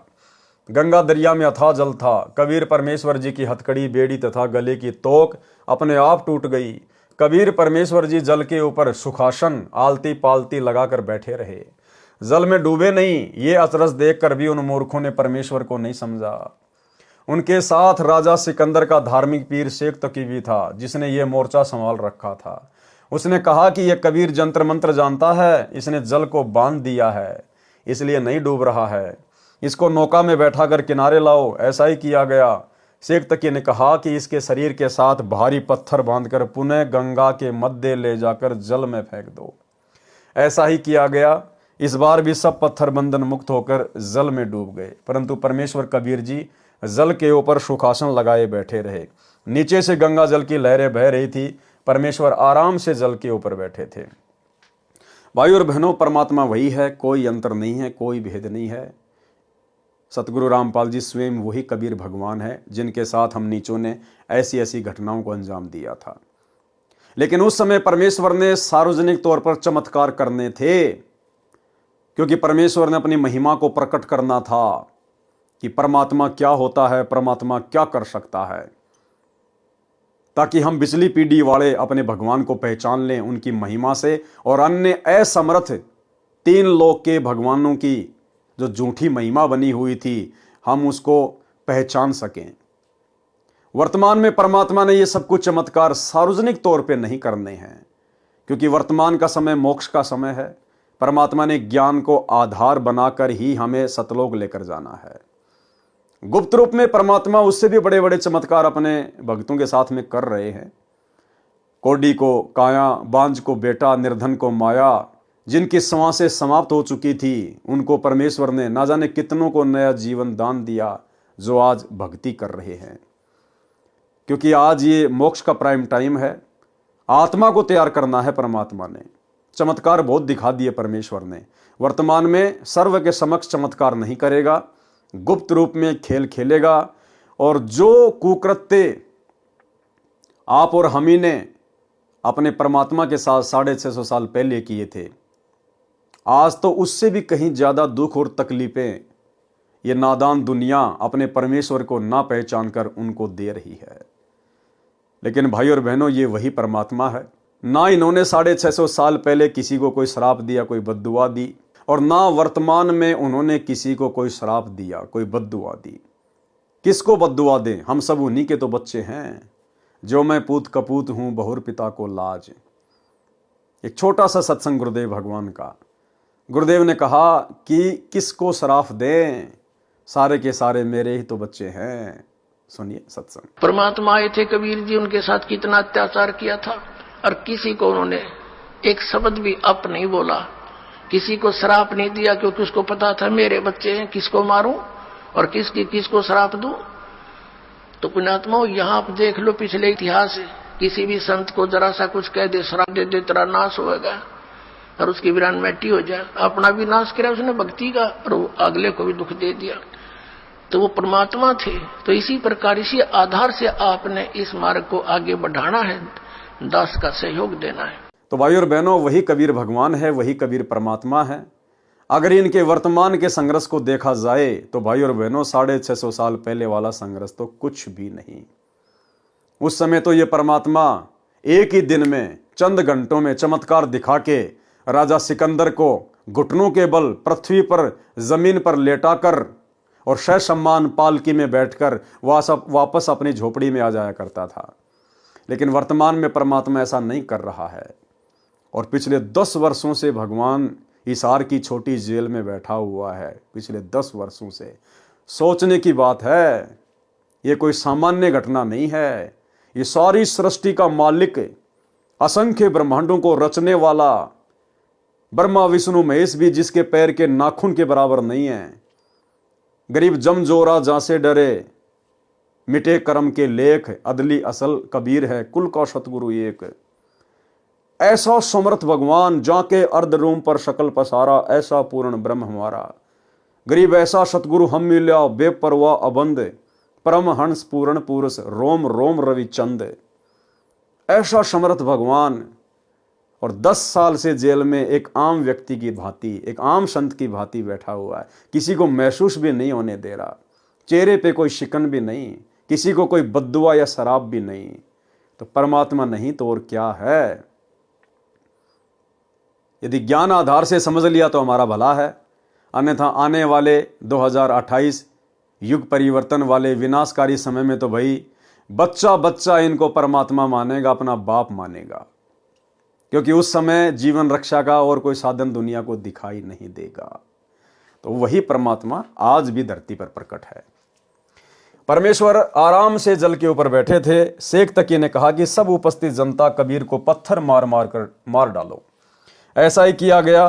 फिर तीर चलाने वाले सैनिकों से कहा कि तीर मार मार कर कबीर की हत्या कर दो, परंतु परमेश्वर कबीर जी की ओर न तो पत्थर आया न तीर। शेख तकी कबीर जी को मारने का अवसर हाथ से जाने नहीं देना चाहता था। शेख तकी ने कहा कि तोप मंगाओ, उसमें गोले मारकर काम तमाम कर दो। ऐसा ही किया गया। तोप यंत्र से गोले चलाए गए, परंतु कबीर परमेश्वर के आसपास एक भी नहीं गया। कोई तो वही किनारे पर जाकर गंगा जल में गिर जाए, कहीं दूसरे किनारे पर जाकर गंगा किनारे शांत हो जाए, कोई कुछ दूर तालाब में जाकर गिरे, परंतु परमेश्वर के निकट एक भी ना जाए। इस प्रकार 4 पहर यानी 12 घंटे तक ये जुल्म शेख तकी करता रहा। जनता का विवेक धर्म गुरुओं ने हर रखा था। परमेश्वर कबीर जी ने दया करी, जल के अंदर समा गए। शेख तकी खुशी से नाचने लगा कि डूब गया दुश्मन। अब सौ पर गारा, रेग तथा रेत चढ़ जाएगी, मिट्टी में दफन हो जाएगा। परमेश्वर कबीर जी अंतर ध्यान होकर रविदास जी की कुटिया पर गए और दोनों परमात्मा की महिमा के शब्द गाने लगे। शेख तकी ने अपने साथियों से कहा कि चलो रविदास से बताते हैं कि आपका अविनाशी परमात्मा गंगा के जल में डूबकर मर गया है। खूनी हाथी से मरवाने की व्यर्थ चेष्टा, यानी 52 प्रकार की व्यर्थ चेष्टा उस समय कबीर परमेश्वर जी को मरवाने के लिए की गई, लेकिन असफल। शेख तकी अपने प्रशंसकों के साथ संत रविदास जी की कुटिया पर पहुंचा तो देखा कबीर जी उपस्थित थे और इकतारे से शब्द गा रहे थे। शेख तकी की तो मासी मर गई। शर्म और क्रोध वश होकर सीधा सिकंदर लोदी राजा के पास विश्राम गृह में गया तथा बताया कि कबीर न तो जल में डूबा न तोप से मरा, वो जादूगर है, जंत्र मंत्र जानता है, जिस कारण से बच जाता है। अब की बार इसको जनता के सामने खूनी हाथी से मरवाते हैं। राजा ने आज्ञा दे दी, नगर में मुनादी अनाउंसमेंट कर दी कि कल सुबह 10 बजे कबीर को खूनी हाथी से कुचलवा कर रोंदवा कर मारा जाएगा। सब देखने आना। वह एक निश्चित स्थान था, वर्तमान में बने स्टेडियम की तरह बनावट होती थी। उस ऊंचे मचान स्टेज पर राजा, मंत्री तथा अन्य उच्च अधिकारी बैठते थे। उस दिन राजा सिकंदर तथा काशी राजा वीरदेव सिंह बघेल के अतिरिक्त मंत्री तथा अन्य ऊंचे अधिकारी भी विराजमान थे। अब देखो भाई और बहनों, राजा वीर सिंह बघेल कहां से पार हो जाएगा। गुरुदेव कहते ना कि राजा वीर सिंह बघेल को सार नाम दे दिया था, उसको पार कर दिया था। कैसे पार हो जाएगा भाई और बहनों, ये तो ज्ञान निर्णय करेगा, ज्ञान। अरे सिकंदर लोदी कबीर जी का शिष्य, और उसने ऐसी घटिया हरकत की, खूनी हाथी से कुचलवा कर अपने गुरुदेव को मरवाने के लिए दिल्ली लाया गया और स्वयं ऊपर बैठकर तमाशा देखने के लिए तैयार है। और वहीं पर राजा वीर सिंह बघेल, काशी नरेश भी बैठ गया। इसको कहते हैं लोक लाज। इसको कहते हैं भाई और बोलो भक्ति से ज्यादा राजपाट को महत्व देना। अरे भैया, अगर ज्ञान होता उसको, राजा वीर सिंह बघेल को, तो क्या जा रहा था, खाली राज्य ही तो जा रहा था। और कौन सा वो पूरी देश का राजा था, पूरी दुनिया का राजा था, एक छोटे से काशी का राजा था। और भगवान के लिए तो भैया असंख्य ब्रह्मांडों का राज भी त्यागना पड़ जाए तो ठोकर मार देनी चाहिए। इंद्र दा राज कागदा बिष्टा ना भोगा इंद्राणी नु। लेकिन राजा वीर सिंह बघेल लोकलाज में आ गया। उसको गुरु मर्यादा से ज्यादा अपने राज्य की चिंता सताने लगी। और सिकंदर लोदी के बराबर में बैठा है वहां पर, अपने गुरु को खूनी हाथी से मरता हुआ देखकर।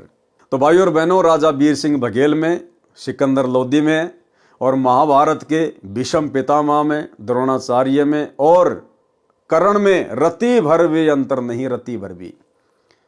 महाभारत के समय वो नालायक भी द्रौपदी को नंगा देखने के लिए वहां पर सभा में बैठे हुए थे। और यहां तो उससे भी बड़ा अपराध, अपने गुरु को खूनी हाथी से मरता हुआ देखने के लिए सिकंदर लोदी और वीर सिंह बघेल बैठे हुए हैं। तो वो वीर सिंह बघेल भला कैसे तो सार शब्द के योग्य हो सकता है, कैसे सतगुरु उसको सार शब्द दे देंगे और कैसे वो पार हो गया होगा। तो भाई और बहनों, ये विचार करने की बातें हैं। शेख तकी पीर ने महावत यानी हाथी को चलाने वाले से कहा कि हाथी को 1-2 शीशी शराब की पिला दे ताकि शीघ्र कबीर को मार डाले। ऐसा ही किया गया। तीनों ओर दर्शकों की भीड़ थी। एक और ऊंचे मचान पर बैठे राजा तथा मंत्री देख रहे थे। हाथी को लेकर महावत कबीर जी की ओर चला तो हाथी मस्ती में भरकर कबीर परमेश्वर को मारने चला। कबीर जी के हाथ पैर बांधकर पृथ्वी पर डाल रखा था। जब हाथी परमेश्वर कबीर जी से 10 कदम 50 फुट दूर रह गया तो परमेश्वर कबीर जी के पास बब्बर शेर खड़ा केवल हाथी को दिखाई दिया। हाथी डर से चिल्लाकर, चिंगाड़ मारकर, दुम दबाकर, मुंडी धुनकर, सिर को आपत्ति के समय भय से ऊपर नीचे हाथी किया करता है, उसको मुंडी धुनना कहते हैं। वापस भागने लगा तो महावत ने उसको अंकुश मारा। फिर भी हाथी वापस भागने लगा। साथ खड़े सैनिकों ने हाथी की हीकों में पशु के अगले पैरों के ऊपर के जोड़ों को हीक कहते हैं, जो शरीर से लगे होते हैं। जैसे आप और हमारी ये जो है जगह, इसको कहते हैं हीक। भाले मारे, हाथी की कुखों में भाले मारे। कुख पशु के पेट का वह भाग है जो बराबर में दोनों ओर हड्डी रहित होता है। चारा चरने के पश्चात वह भाग ऊपर उठ जाता है। पशु के भूखा होने पर वह अंदर को चला जाता है। वह कोमल भाग होता है। वहां पर लाठी डंडे के सिरे से खोद मारने से भी पशु को बहुत पीड़ा होती है। परंतु हाथी परमेश्वर कबीर जी की ओर न जाकर अन्य दिशा को भागने की कोशिश कर रहा था। तब परमेश्वर कबीर जी ने महावत को भी सिंह के दर्शन करा दिए। डर के मारे वह भी हाथी से गिर गया।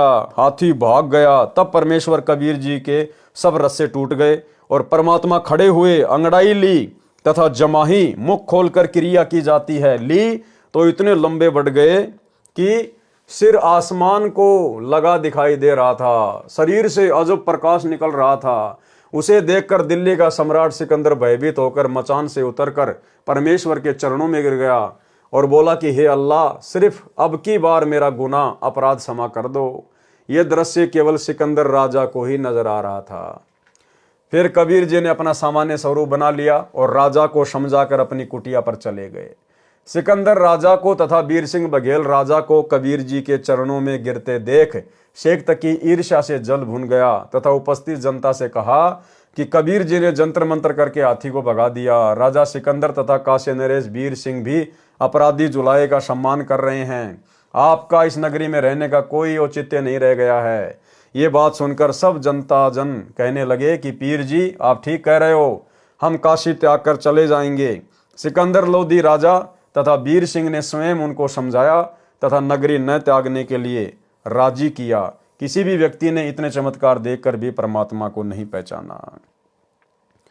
शास्त्रार्थ महर्षि सर्वानंद तथा परमेश्वर कबीर देव जी का। तो भाइयों और बहनों, आज की वीडियो में केवल इतना ही।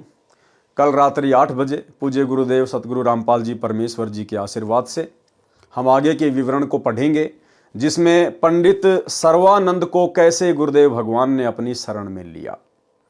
तो कल रात्रि 8 बजे सभी भाई बहन लाइव जुड़िए दास के फेसबुक पेज पवन दास इस लाइव के ऊपर। तब तक गुरुदेव भगवान हम सबको आज्ञा दें, इजाज़त दें, आशीर्वाद दें। बंदी छोड़ सतगुरु रामपाल जी भगवान की जय हो।